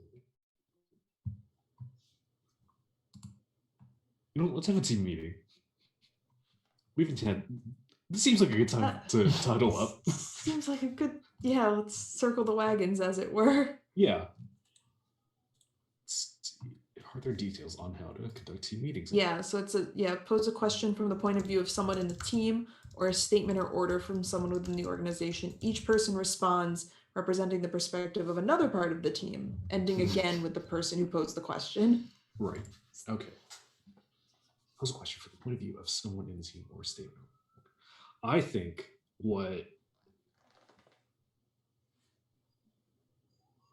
from Karen's perspective,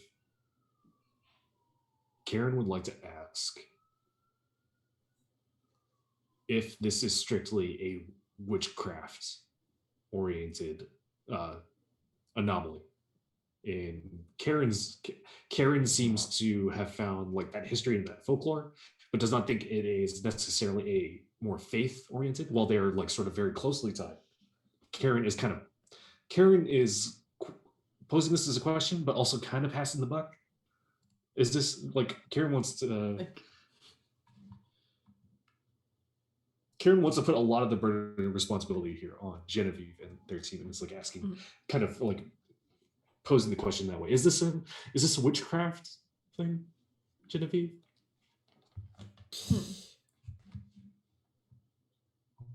I think I'll partake in the role of Genevieve, because I feel like one of the missing people, because a few more people have gone missing recently, includes the actual head of the witch faction here, because it wasn't Genevieve. But now she's literally the most powerful person here and the only one who's doing anything. So I don't think, if it is, it's unlike anything I've ever seen before, anything I've ever read before, anything any one of us have ever even thought of before. But at the same time, I agree, it's not necessarily from a demonic dimension. I think she's very hesitant about this, that this might intentionally be something multidisciplinary in a way that I don't know how to fix.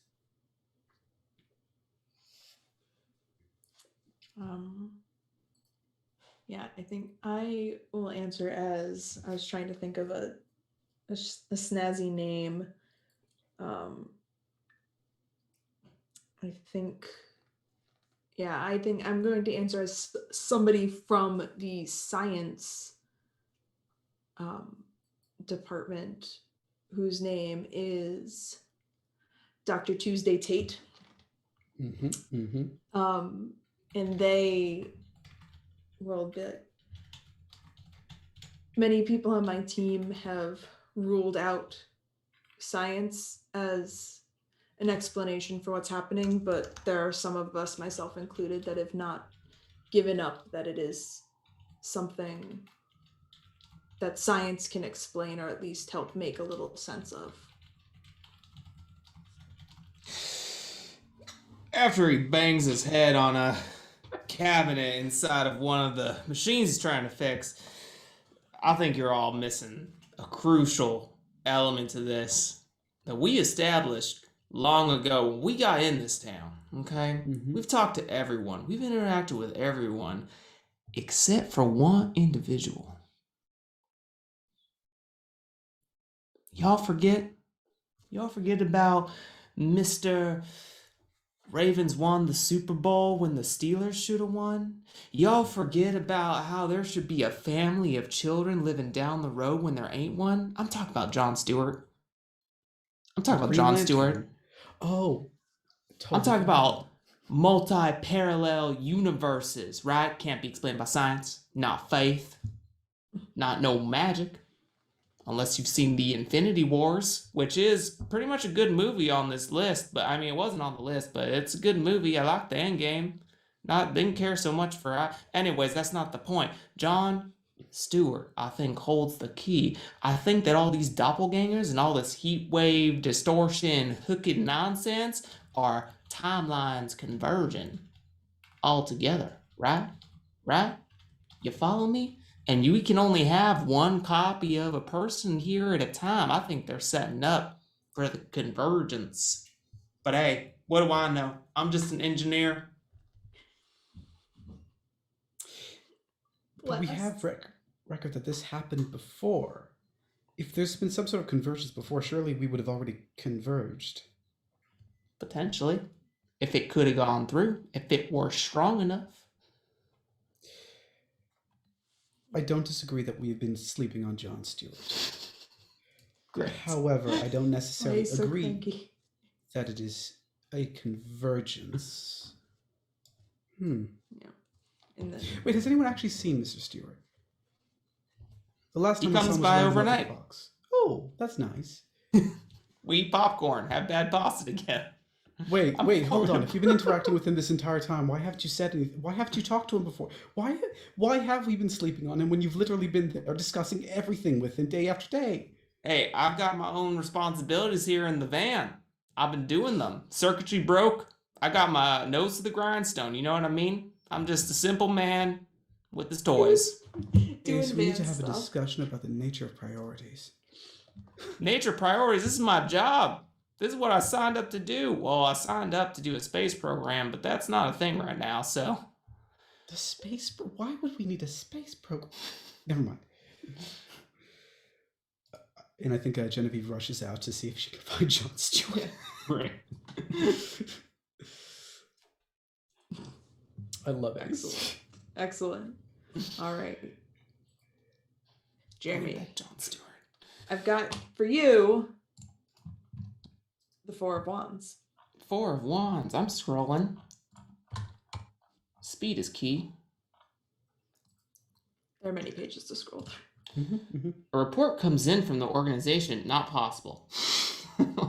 Heavily redacted. Why don't they want the team to know? It's a fax on a dot matrix printer. It just hit us like right before the communications went down. It was dated like the day after we left. A report comes in from the organization bearing bad news. What about the information terrifies the team? A report comes in from the organization bearing bad news. What about the information terrifies the team? Smalton, Kansas? Can't find it. No satellite can see it. No astronaut from space. Does not exist. Hubert telescope? Not a thing. Wait, that's the other way. It looks up to the stars. Whatever a space telescope would be down here. Give it a name. I don't care. Yeah, I think that's what the Four of Wands gives us. Just a confirmation that we're kind of black holed right now. Mm-hmm. Just right now. It's not like it's been wiped from history. Correct. Just Correct. Yeah. Kings. Oh. Yet. All right. And then wands. Add a fact about something, start a project, or team meeting. All right. Did we tick our projects? Yes, one has been done, the securing all non-essential personnel, and reestablished contact has gone down to 3. I did secure non-essential personnel, so I will say that it is objectively failed. There's nothing in the rules that says it has to succeed. Yep. Yeah. That's very true. Trust is whittled down. Many people have gone missing, and Avis and her cronies are raising up heck wherever they can go. So instead, people are sheltering at home, usually in basements, oddly enough. And as such, figuring out who went where has been such a struggle that a lot of people who aren't missing necessarily still can't be found because they're halfway across town. Well, Good job, everyone. good job. All right. I think that I am going to start a project. I'm gonna go down here. Excellent. No. Split. This is going to be a 6er. Woohoo. We love a long-term project. Yeah, you love to see it. You love things that are just real difficult. Anomaly moves 3. Right? Is that something I can do? Is that a project I can execute, or does it have to be person held? What is the What project again? what do you want to what project?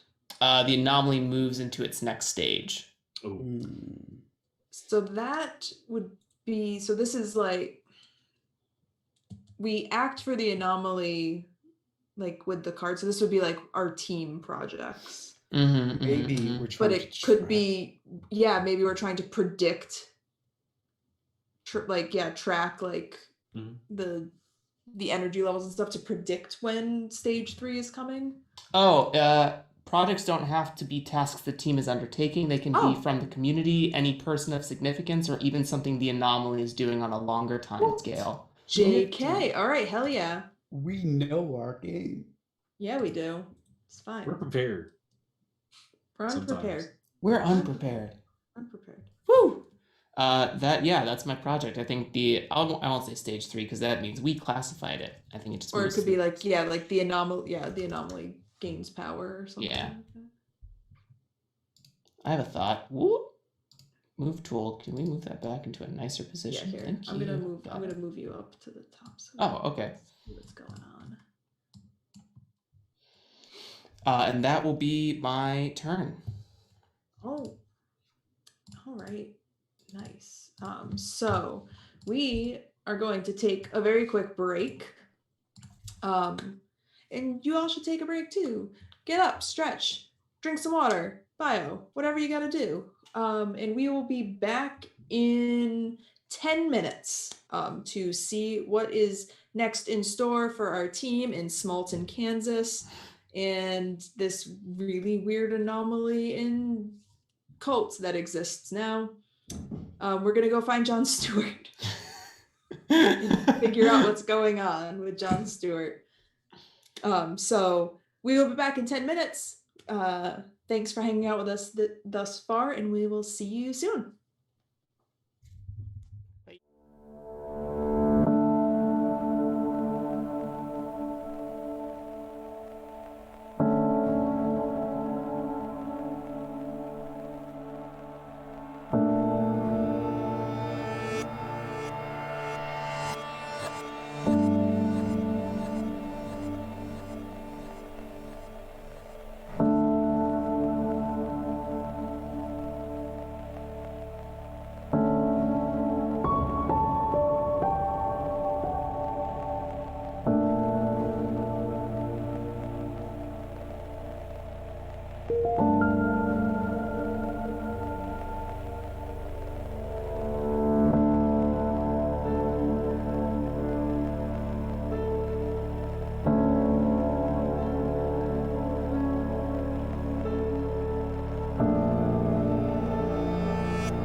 welcome back. Hope you had a nice break. Got up and walked around and drank a little bit of water. Hydrates. It's important. But we are back. We are back in Smalton, Kansas. And we are back to investigate our anomaly. As we go into the back half of our game, we're gonna hopefully see how this turns out for our intrepid group of investigators. So we're gonna jump right back into it. Let's see what we got. Oh, great. The tower. I don't know what the prompt is, but I know what the tower is. So I feel like the prompt can't be great. It's enough to know what the card is. It's bad. Oh, of course it's. Oh God! So, well, something critical is destroyed utterly. What is it? How does the team and community react? Thanks, Power. We love you. Well, okay. So I think that all right. I think that the magic van, not to be confused with the magic school bus. The magic school bus is safe, and so is Miss Frizzle. However, the magic van. Yeah. I think that the team is like some anomalies started, anomalies started like popping up closer to where where everything was parked. So the team went to move to another part of town, especially with all the stuff from Avis and their cult making trouble. They went to go move the caravan of RVs and vans and everything to another side of town that has less anomalous activity going on. And as they were moving, a reality dispersion like opened up, and the van drove into it. And when the van drove out of it, it just like started to just like crumble. And the people inside were, and like the person driving it was fine, but like the van just like crumbled into ash around, like in a cartoon where like they're like sitting in the seat and everything around them turns to ash and then they fall, like that kind of thing. So now the one vehicle that we had that had like our magic research equipment and what term am I thinking of? Like all of like the foci and components and things like that, like are just nope. Great. And the team reacts poorly because at this point in time, that was our best lead for anything. Is that like this is a magical anomaly. Like we need to look at this from a magical point of view, and that's how we're going to figure out what's going on. And now there's probably some pieces of equipment here and there that were either like already set up in town or in the RV, like if somebody brought stuff back to like look at after work hours, like that kind of thing. Like there's a little bit of equipment here and there, but like the bulk of it is just gone. This is a great way to start. This is a great way to start part 2. Yeah, Epson chapter magic van. Yeah. So there's that magic van emoji. Up in the magic van. So let me tick down. Did we tick down already? Yeah, I did. Tick down. Okay, so we ticked down already. And I can make an anomalous action, or I can start a project or a team meeting. I'm gonna start a project. Love it. And my project is going to be to stop Avis in whatever their cult is up to. I feel like that's a very, good project to focus. I don't know. I think we should let Avis just let Avis be. She seems so nice. We're just gonna leave the town. Be like, this is your problem now. I'm gonna call that a five stepper. Sounds about right. I made it real big so everyone knows how important. Oh, we're gonna link it up with this next stage event, huh? Yep. Nice. It's gonna be great.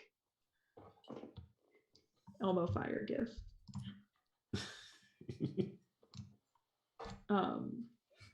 Perfect. All right.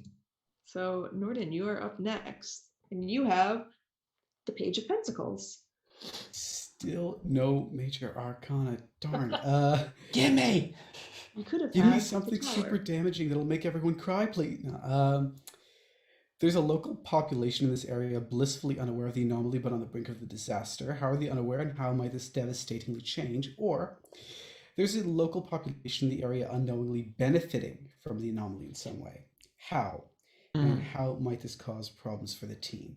Well, it's going to be the former. There's a local population in the area blissfully unaware of the anomaly because the anomaly has expanded the next town over. I can't. Bloodhusk, Kansas. Wow, that's a name. Nope, that's what it is now. Yeah. Go Bloodhuskers. Fighting Bloodhusks. Known for their red corn. Yeah, that's exactly. Yeah, I was gonna say red corn. People are like, "What the hell is this name?" It's just in reference to a bunch of cornfields. The thing about Bloodhusk is that prior to the anomaly officially expanding to their area, temperatures have risen by 10 degrees Celsius and are still going up. I'm Canadian. That's a lot. No, it's just That's a lot of degrees. That's a lot. Yeah, and that's over the span of maybe 2 days. And in addition to that, the cornfields have started to burn. Most of them think that this is some sort of awful climate issue, and in a way it is, but they've neglected realize the fact that it's consistently ramping up to the point where they are practically doomed, and that town will not stand for much longer. Now, we need to knock down those anomalies. I mean, those projects by a little mark. So Anomaly moves to the next stage. It's only 4 steps away. Stopping Avis is only 4 steps away. And in 1 step, we will see what the result was of trying to reestablish contact with the outside world. That was Pentacle. So I can introduce a character. I can start a project or do a team meeting. I will introduce a character, even though it's this late in this game, but we don't necessarily know who she is. Her name, dictated at least in the local histories, Karen found this one out, is the Empress. It's difficult to say why she's called that. She doesn't seem to have led any populations. But regardless, there are few references to the Empress visiting certain civilizations over the past thousands of years, and those civilizations almost immediately crumbling. It's specifically described as the citizens turning against those who would try to help them, heat rising, burning happening, eventually catastrophe. So she is the source of this anomalation, it seems. Whoever she is. Anomaly. And the reason specifically why I'm not declaring she's a person is because I think it's more interesting if that just shows up eventually. Yep. And that is the end of my turn. All right. Kevin. Let's see. I've got for you the 9 of Wands. 9 of Wands.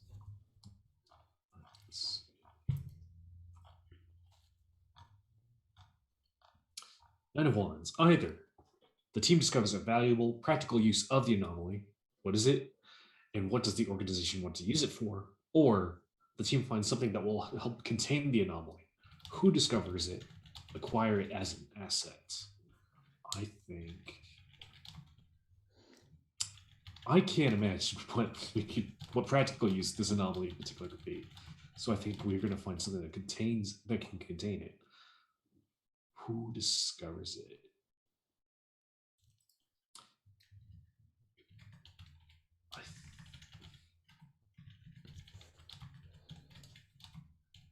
I wish y'all could see my mind map. It's bonkers.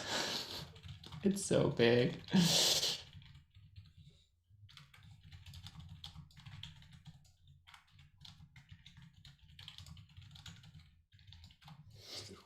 Helps contain fire.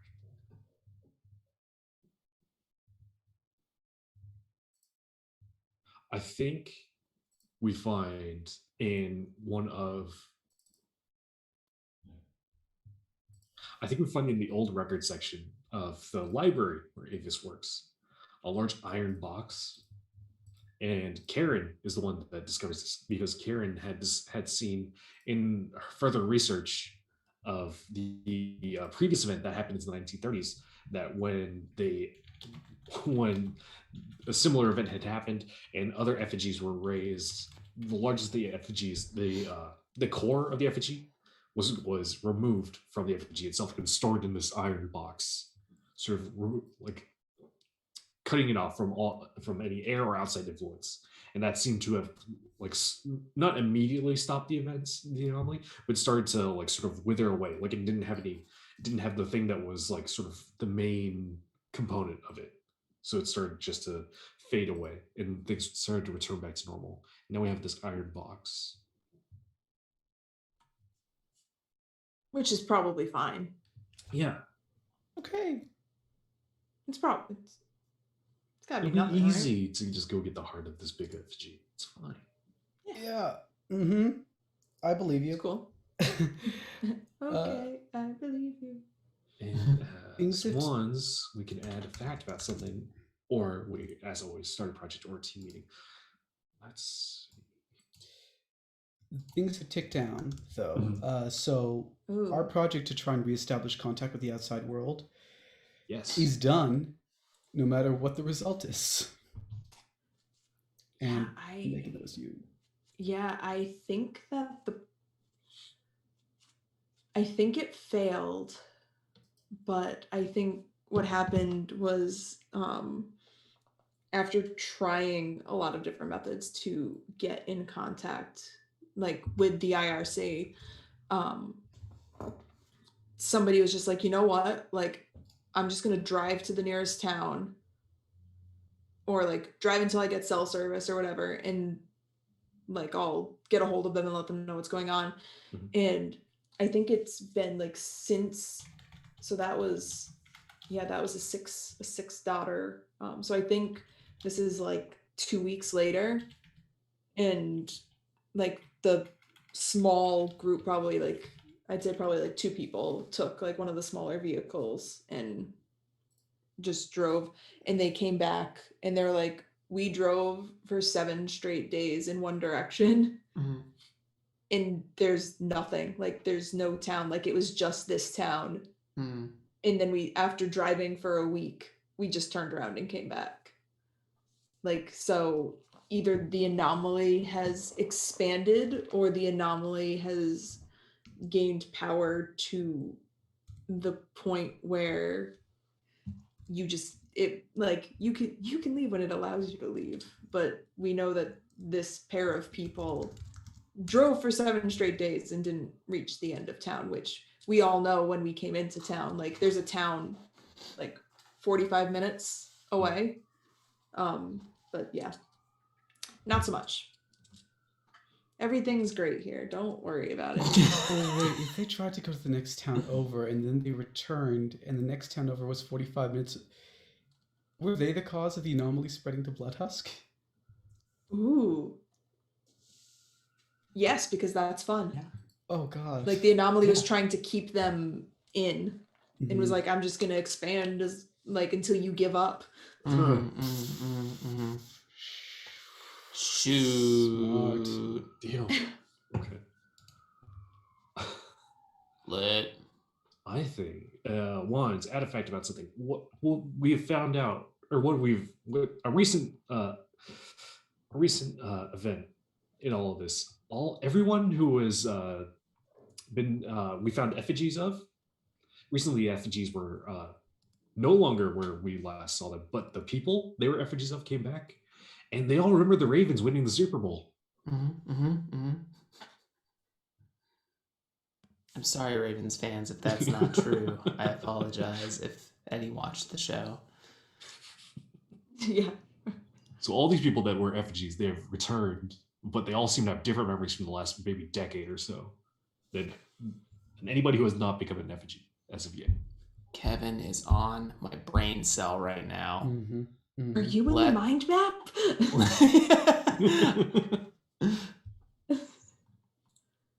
All right. Awesome. All right. Jeremy, you got 2 of swords. Hell yeah. Too low. Boom, boom, 2. What are the basic rules the team operates by, or what is the punishment for Deeger?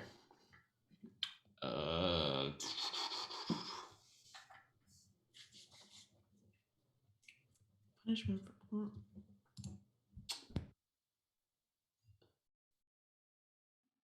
I don't know if Exodus. I don't think Exodus is an option. At one point it was. Well, yeah, exactly. It's no longer an option. It's not like you're going back. They can't. I don't be like harm as punishment. That doesn't like kind of track for me. Interesting. All right. So, what are the basic rules the team operates by?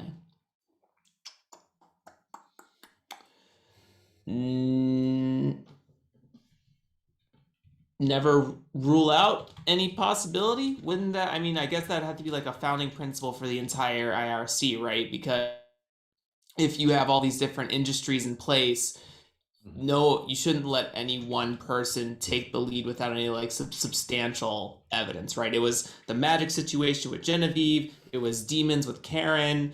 It's even the parallel universe theory from Ace is like, it's all plausible and it's all not plausible, right? Like we have to keep weighing the options until like we have a satisfying answer that is to say like we may only get one opportunity to solve this, and if we're wrong, it could be bad for a lot of people. Yeah. So you have to constantly weigh the options. Not so much that's like that decision paralysis, but it's like don't close any doors. Yeah.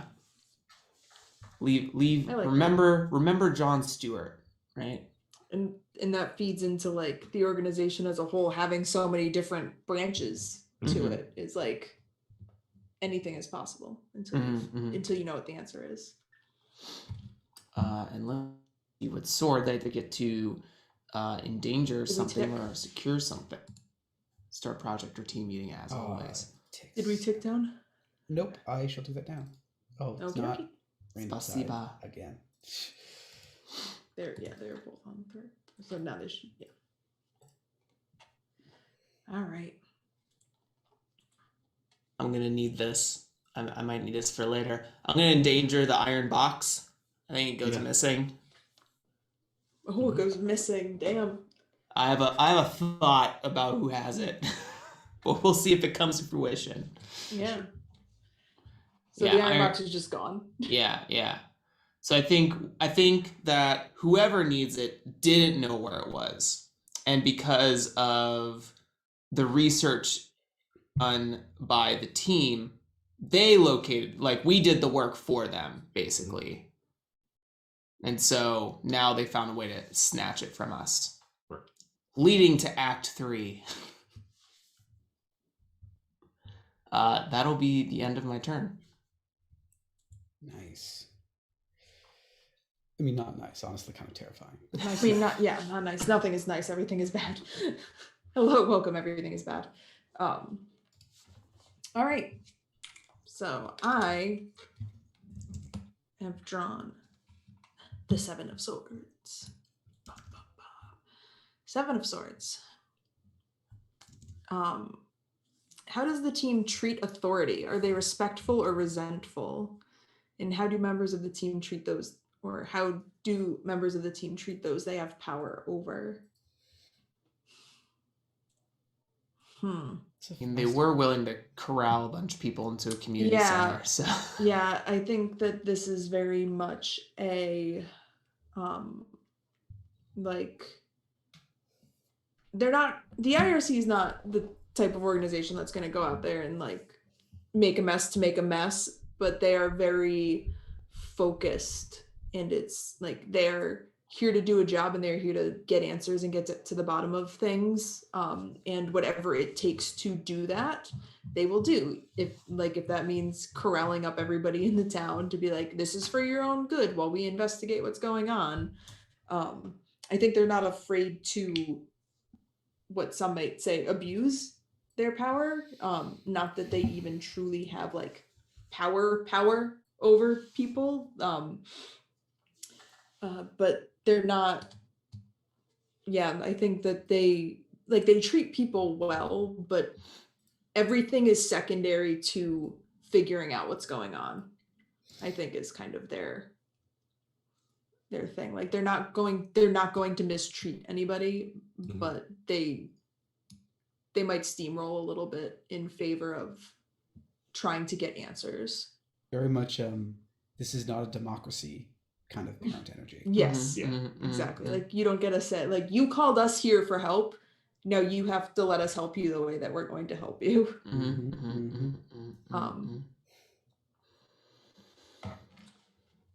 All right. So I also, from having a sword, can... Oh, we got to tick down. I did. We ticked down. Perfect.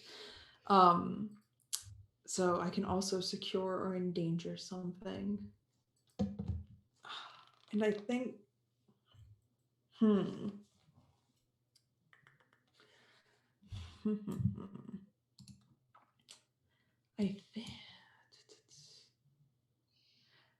I think that... Okay. I'm just gonna like go big or go home is where I'm at. I think that one day everything's as normal as it is, and that it has been for the past X amount of weeks. Like I feel like at this point nobody knows like exactly how long they've been, like everyone's been there, but everybody goes to bed, they watch one of AFI's top 100 video movies and go to bed. And when they wake up in the morning, there are those charcoal effigies in a ring around the entire perimeter of the town. Right here. We're right here right now. We're right in here the mind right map? You're also in the mind map. Yes. Yeah, so like they're standing like ringing the entire perimeter of the town, and over the course of the day, like every hour one just ignites. And and you can't, like they're not burning up, like, and the fire won't go out. Like they're just burning. Like, yeah. Damn. That is not good. We're reaching end game. Critical mass. We're gonna crank it up. I feel safe. You should. Int.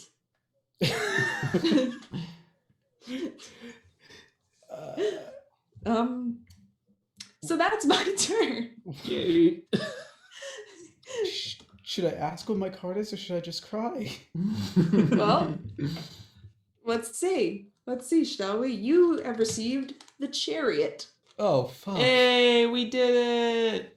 Yeah! I don't know if I'm actually happy with this yet. The Chariot, all the hard work the team is undertaking is undone. All projects fail. Yes. What causes setback? Oh no. Because the Anomaly moving to the next stage is not a project started by the team, I'm going to say it doesn't fail. but we don't. Which is stop. why the other one fails. I feel like one because of the other. You can't make this up, everyone. It has to happen. It's what the cards wanted. These anomalies have been getting more and more frequent recently. And it's been clear that they are either tapping into other timelines or even into the past or possibly the future. A stadium granting an award to a sports person who's not even an athlete who's not even been born yet. Messenger pigeons being sent through the air, and a 28-car high-speed train going straight through after the last effigy has been burned out through the camp of RVs. Half of the researchers are lost, in addition to the vast majority of the equipment.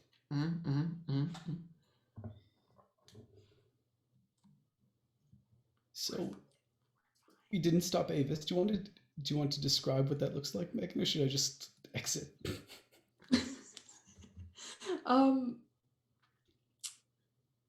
I think, all right, I'll just paint a word picture. I think that this train just like reality opens up, this train barrels through, and then reality closes up again and it's gone.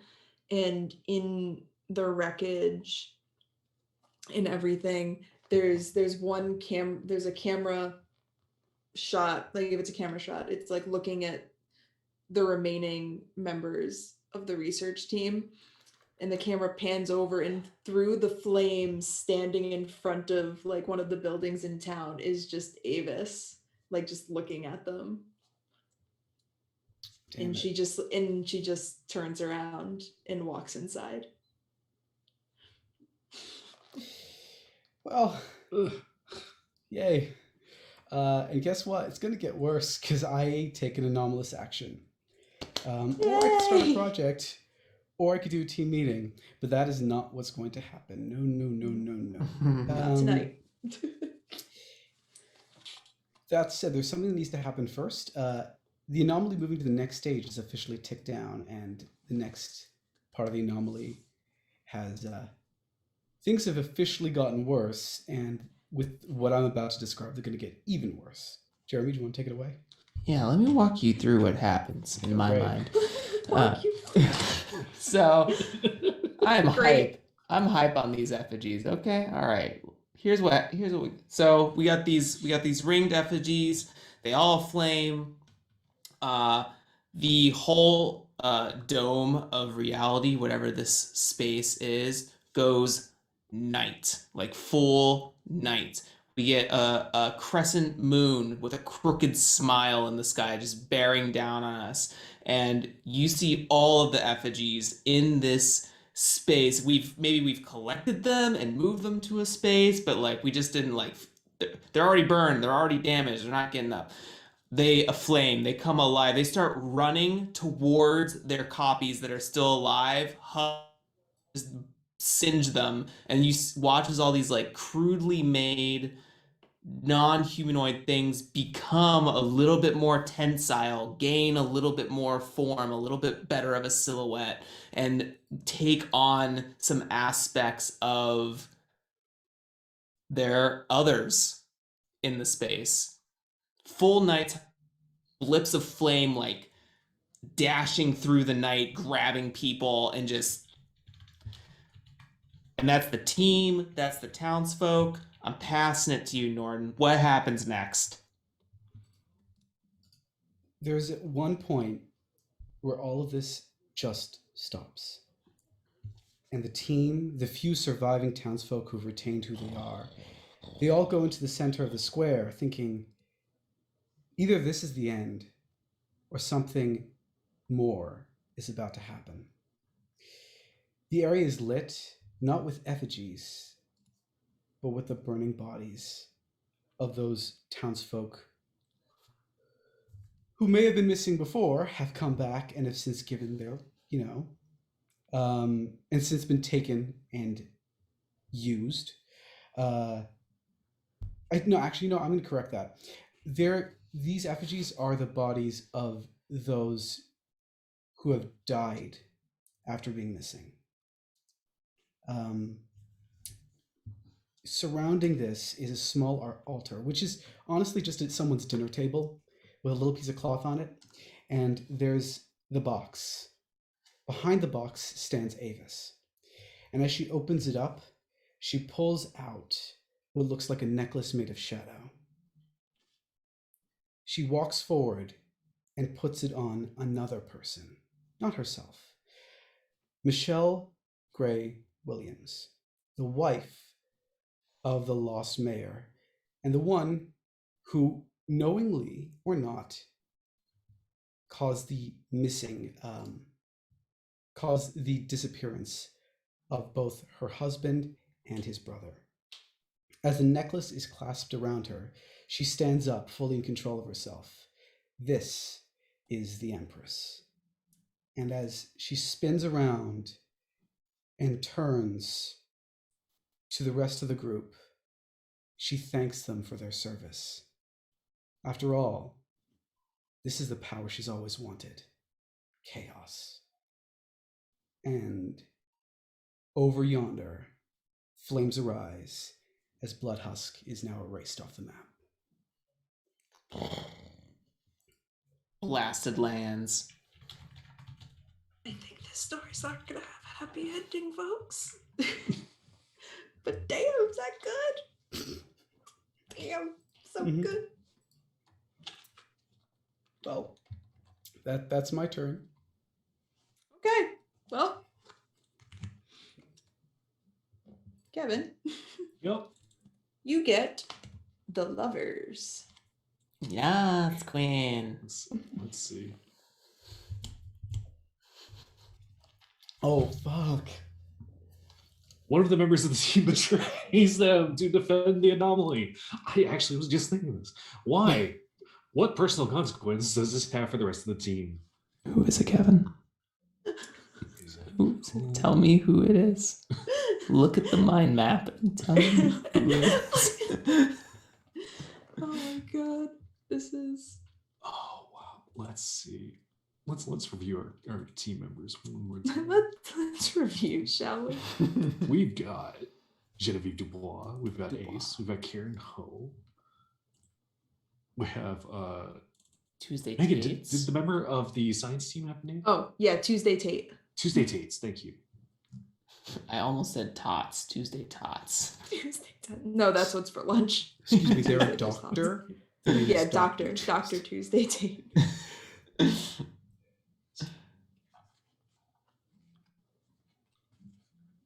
And the mysterious marketing agent who I was unable to create. Just tweeting the whole thing, taking pictures. Genevieve Dubois, the witch, young, powerful. Ace, normal person, aerospace engineer, Regular skeptic, human. regular human, capital R, capital H. Again. Karen Ho, pastor, strong-willed.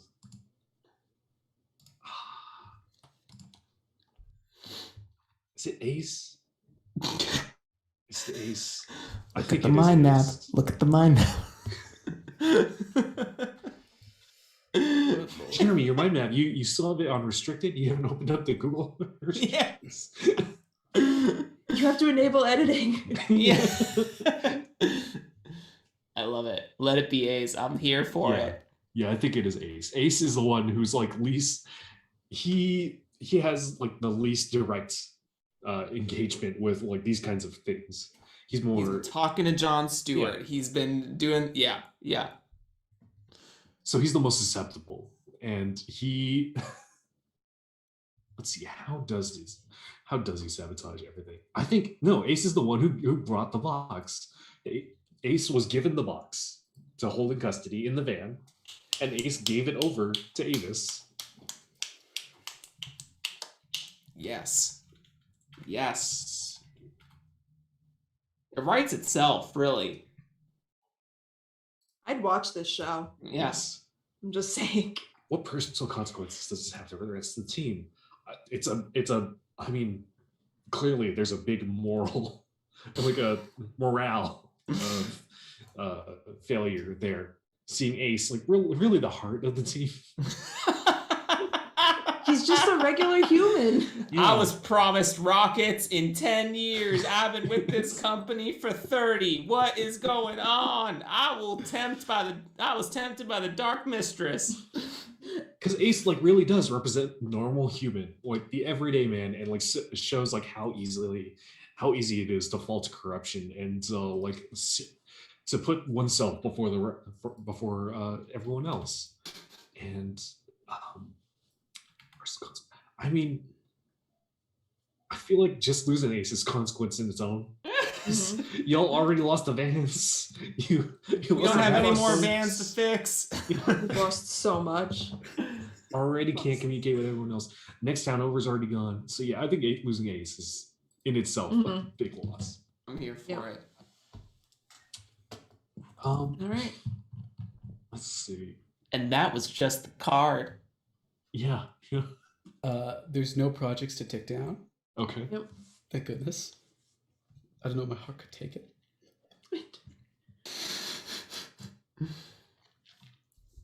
Let's have a team meeting. Let's see how we're feeling. After that. Okay.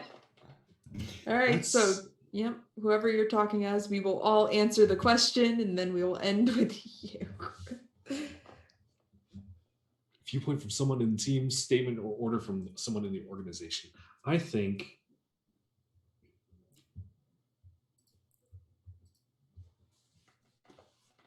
it's some member of the team we haven't seen before. It might be somebody from the let's see, we got faith, we got science, we have Magic. Witchcraft, magic. Regular humans. Engineering.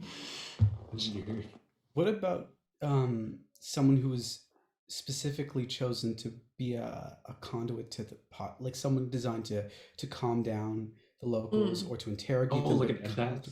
Yeah. Yeah, An like investigator or something. like like the face. It's the marketing manager. That's what it is. The marketing manager is the one who knows how to like get people under control, get them like in the more nefarious ways, manipulate them, but in more calm ways, like get them to kind of relax, calm down, take it easy. And the marketing manager is just gonna ask, what's the point? Why don't we go the way of Ace? I think they are losing cool. They are not. They have lost hope. They are looking for some reassurance, whether or not the rest of the team has any to offer. Do you have a name for this character, or could I name them? Yeah, if you have a name ready. Oh yeah. So I think their pronouns are they, them. Their name is Furkan, Furkhan. Amir, Amir.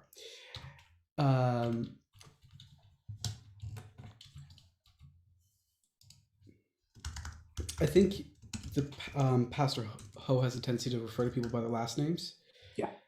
But it's not the last name. She's Furkan. We cannot control the actions of others. We can only control our own actions. When it comes down to this, when the ground is raised and you stand upon the bones of the others, will you have regrets? If so, better to die young than to live in shame. Not for this. We may not be able to save this town or even ourselves, but at the very least, we may be able to save the rest of the world. I don't know about you, and I think I have the luxury of having lived a bit longer. But if that's how my life should end, I will take it. Oh, all right. I am going to be just had a brilliant idea. So I am going to be, let's see, Whitney Michaels, who is an intern with the science division. Like, just like looks at Pastor Kane, just like, I'm here for 3 college credits. I did not come here to die. We are going to get out of this town. I hope you're right. Like, just absolutely not. I'm literally, for the character, I'm going to say here for 3 college credits, not for deaths. I am here for 3 college credits. They're the last 3 college credits they need. Yeah, like I'm supposed to go back and graduate. I don't know how long I've been here, so I could have missed that already. But yeah. But I think she's one of like the only people left in the science division. Just like, no. Yeah, They were all hanging out in the vans with the trick. Well, I think Dr. Tuesday was one of the people we lost. yeah, I think. Yeah. Rip. During the train attack. F. Yeah. F's in chat for Dr. Tate, please. Yeah, F's in chat. Pause for Tate. I think that there is another normal human, Midge Evans, Mm-hmm. mother to Ace. Ace is the last name? Evans is the last name for Ace. Ace is a shorthand. I'm not proud of my boy. I'm not proud of what they did here today. I can't say that I blame them though. This has been unbearable for the lot of us. We lost a lot of good people. I've lived a good life. Here's what I think. I think there is a new world order set before us. I'm going to join my boy to watch him flourish. Become king of kings. Because the simple Nantucket folk, if it's one thing we know, it's to pull up by the bootstraps and do what needs to be done. And she's just going to kind of walk out of the last van, head off into the Barrenlands. Well, all right. So now we end with Furkan giving one more closing remark.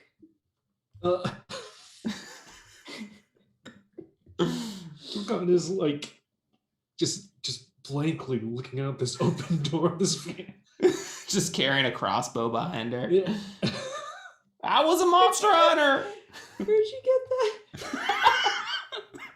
that? Everything y'all said was nice and all. Real great stuff. What she said was worse in the way that it's like I'm just gonna stick around. Yeah. If that's what it takes, that's what it takes. You ever been a normal human around superpowered people? Sometimes you just crave a little bit more. Mhm. All right? Well, that was our team meeting. That Yeah. sets up for season 2. All right. Hands in everybody. All right, so we are going to draw our last card. See how it goes, and then we are going to epilogue ourselves out of this, or deeper into it, I guess, depends on what happens. So here we go. Give me your energy. The five of cups, which I know isn't a great card. There are no bad cards, but I know as far as card meanings go, it's not super. A Oh, project no, fails and the organization demands answers. Who takes the blame and what really happened? The organization pulls critical support. What does the team no longer have the resources to do? Cool. So a project can't fail, but jump cut straight back to whatever IRC headquarters looks like. We are in a boardroom with satellite monitors everywhere. We see people of faith and magic craft and science and other industries I can't name at this exact moment. Monster hunting, because I made that one up. Just people who know creatures real good, like. Squatchers. Yeah. Squatchers. Yeah, we got the Squatchers. Aerospace Everyone's industry. there.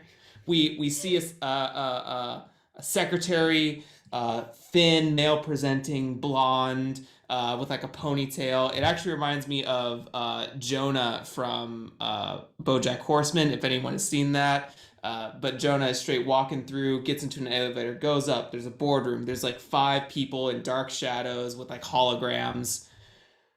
Their voices are distorted. You know,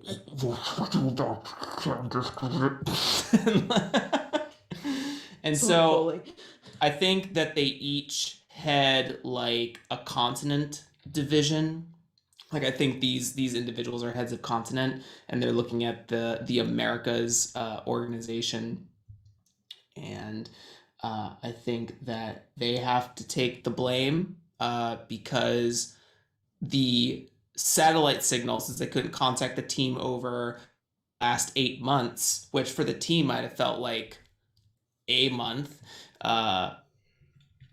It's getting bigger. The problem is not resolved, and we brought a van full of extra magic equipment and science equipment we didn't necessarily need to spend here, and that's a budgeting issue. So budgets are going to be slashed next year, America. So I think America takes the fall here due to not being able to handle the issue.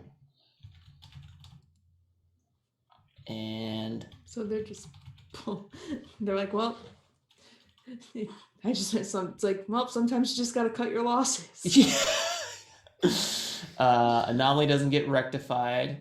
I think that we will lose something, and we lose Smalton, Kansas. Rest in peace, Smalton, Kansas. Yeah. God. And that will be the end of my turn. All right. Well,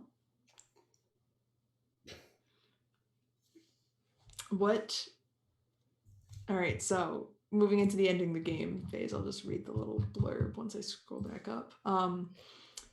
The game ends when the team is no longer investigating the anomaly. This could be because they found everything they were looking for, they abandoned their quest, the community turned against them and forced them out, or they had to flee.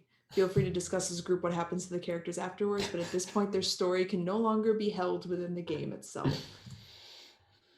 So what very small contingent of people the IRC has left in Smalton, Kansas. What does that look like? Like, what happens to this small handful of people from the IRC? Like, do they all join this weird cult? They all follow Midge out the van. So hear me out. I'm gonna say once the anomaly, there's a point where the anomaly just clears, and there is nothing left of Smalton, Kansas. There's nothing left of Bloodhusk, Kansas. But there is a small dining room table with a woman named Michelle on it, impaled through with a sword, very much dead. The anomaly, whatever it is, has stopped, but there's literally nothing else left. So maybe describe their final moments. That'll be fun. I love it. I love it so much. That's so good. Can just here for 3 college credits Whitney be the one that stabbed? I love that. I'm sorry. Yes, please. Tweets the picture to a personal account.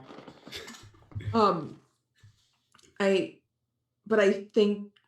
think that like her being killed like ends the anomaly, but I imagine there's just like this big blowback like as it clears, and just everything is like everything is just raised in the wake. But yeah, I think that it got to the point like after an indeterminate amount of time, because nobody knows what time is in this place, like running out of food, running out of resources, like nobody's coming to get them. They can't get out of the town. And she goes into one of the remaining vehicles, which was the monster hunting van, and just grabs the first thing she sees like off the wall and just like, I'm gonna stop this. And just kind of and just does, and everything else is destroyed. But I think that there's like, this happens and you see the image of Michelle like impaled on this table, and there's nothing else around. It's just like flat desert as far as you can see. And back at the IRC headquarters, there's a screen and there's a blip that pops up that says Small Kansas.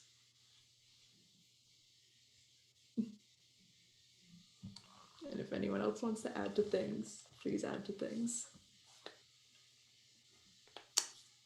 I think we see a hazy desert panning shot just drifting along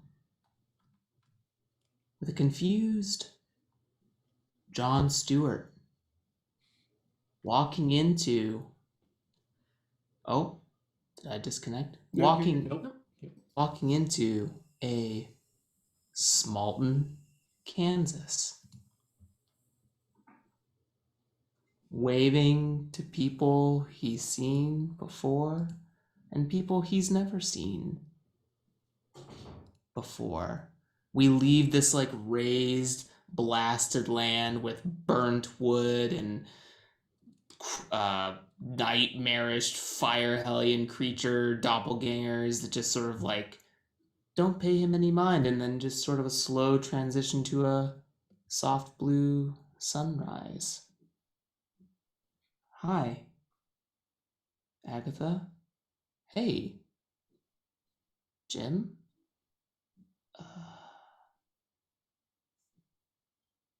Kevin.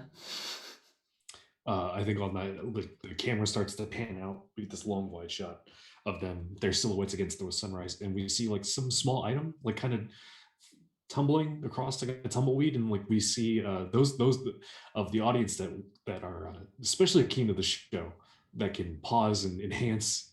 So it's just a small like brass W that rolls across.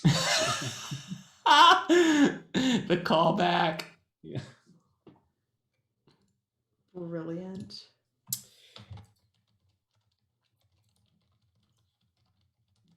I'll because I feel like all the characters deserve a bit of an ending.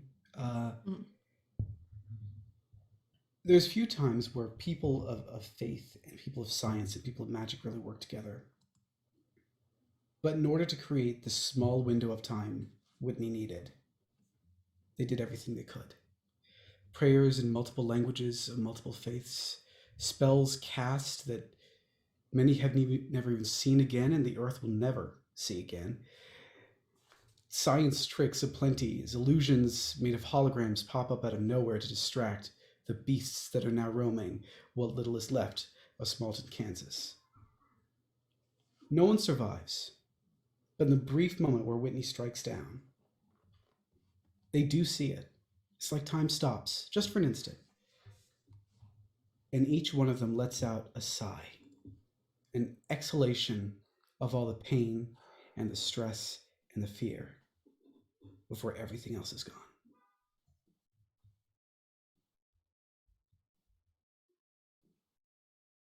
And I think that's our game.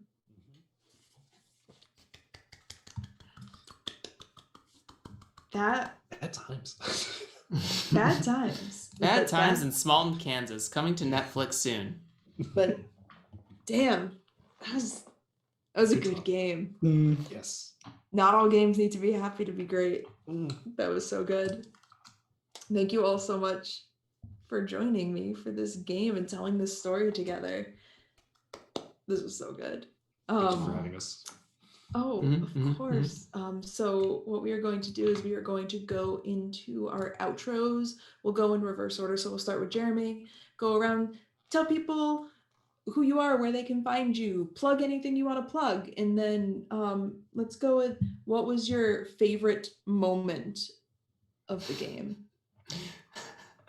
Hi. Once again, my name is Jeremy Gage. You can find me at JeremyGage5 over on Twitter. I host the Draw Your Dice podcast. It's a podcast that interviews indie game designers to help inspire and educate other entrepreneurs, designers, and support people out there to create their next project.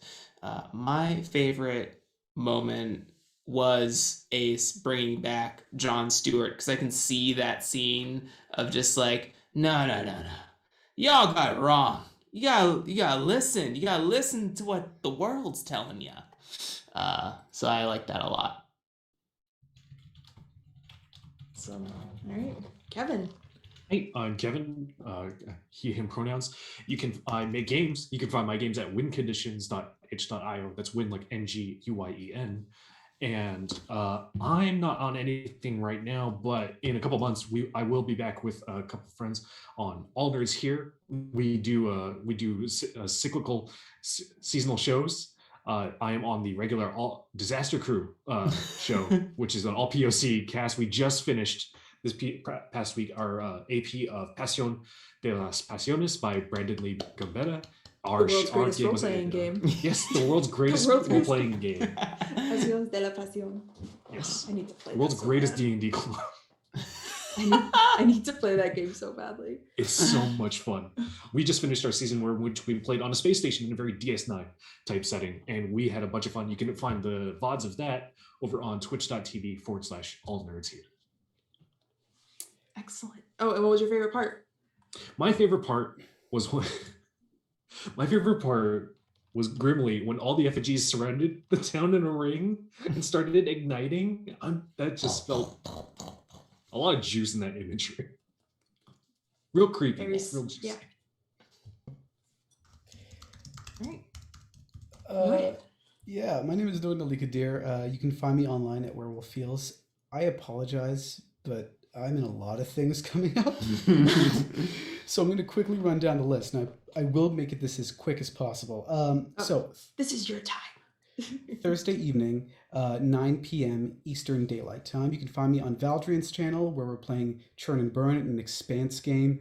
We're on our penultimate episode. That means not this one, but the next one will be the finale. Lord knows what's going to happen, but my character was a spy, and now he's a captain. Point is, things are very confusing, and things are escalating. So I can't wait to see what happens next. You can catch me on Saturday morning on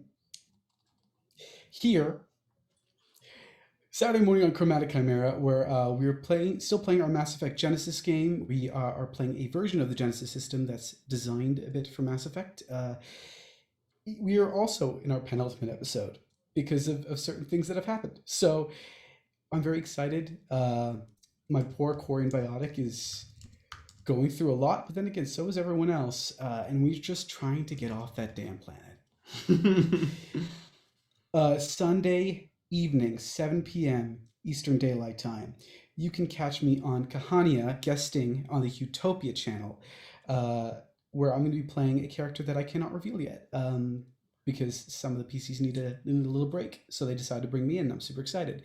And finally, Monday afterward, at 7:30 Eastern Daylight. The numbers are on my website. The numbers are on my Twitter. It's fine.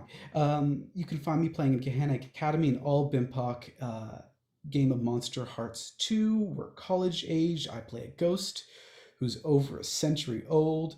He used to be a carny in the 1930s, so things are really fun. And he's just perpetually traumatized. He got a crush recently, and that was the first episode. He already has a crush in the first episode. I'm loving it. That's great. Obviously, missing Annie Lee. Every Friday, a new episode drops. We are reaching our end. There are 2 arcs told by 2 different GMs, made by 2 different TTRPG channels, Salty Sweet Games and also Off the Table. It's been an honor, even though it was a while back since I recorded it. It's been an honor to see all these episodes and see the character change and grow. So you should probably watch it. Listen to it, wherever good podcasts are found. And I'm also in a upcoming Kickstarter, designing a Monster Hearts setting, which should be the Kickstarter should be launching any day now. So that's great. And that's the last of it, I swear. What was your favorite part? Right. My favorite part of the game was seeing everyone take Avis and make her worse and worse. I didn't imagine her as being the greatest person, I'll be honest. I kind of designed her to be like a bit anachronistic and kind of suspicious, but I didn't imagine her becoming like the supervillain's biggest henchman. And I really appreciate that. Great job, everybody. We're here for you. All right. That just leaves me. Hello. I'm Megan. You can find me most places you can find a person on the internet at Megan Lynn FTW.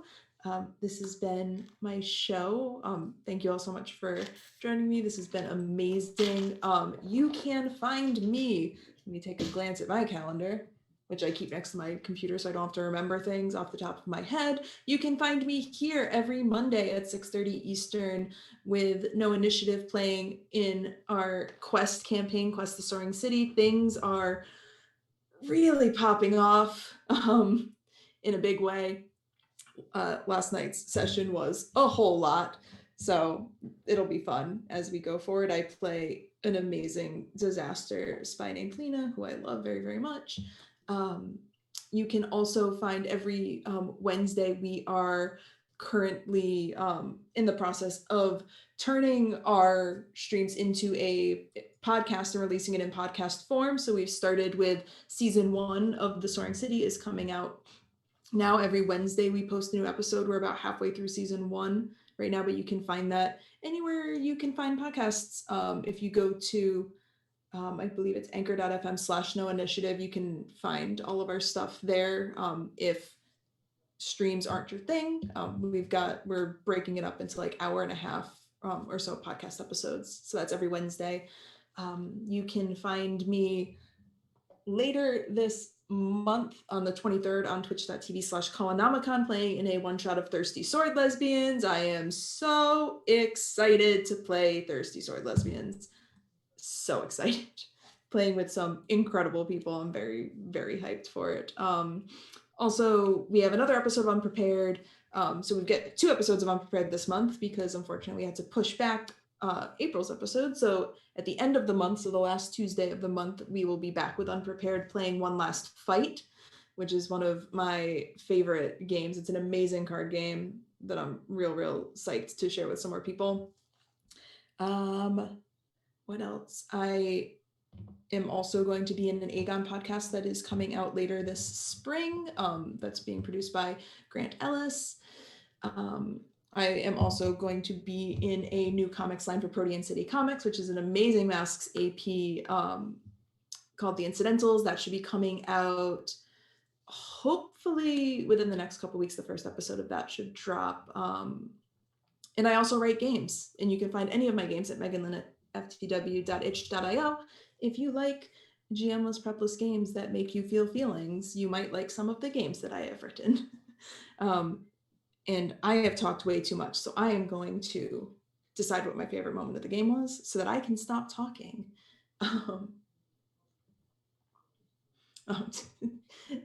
Thank you, chat. Thank you, and the meltdowns. Just in time for the Protean City plug, everybody should listen to Protean City Comics. It's very good. I believe you might also be able to hear a certain somebody who's in this group also on Protean City. It's Kevin. Listen to 13th Street Wardens. It's really, really good. It is. It's so good. Oh, it's so good. I fell a little behind and I just got caught up with all of it. I'm like, it's so good. Kevin, I'm not really in anything, is actually a really cool person in a podcast. Go figure. I'm not anything right now. Beyond the thing I'm immediately in. Let's see, God, there's a bunch of parts of this I liked. I liked a lot of like the really mundane stuff. Like I liked that we were like, oh, all of these people like watch movies together. And like they're all very different. Like, and I really like that, like from the jump, we were like, we're gonna create this organization of people who don't necessarily like subscribe to all of the same theories and like ways of viewing the world, but everybody is working together to figure out this one like figure out a thing where it's not like a contest or a competition to be like my way of viewing the world is right. It's just like we all together want to figure this out, and I like that. I like that a whole lot. So that is our show. We are going to go raid our friends at Dice Priority. Thank you all so much for joining us. This was an absolute treat. So thank you, chat. You have all been wonderful. Thank you to my amazing guests. And until next time, stay unprepared. And we'll see you next time.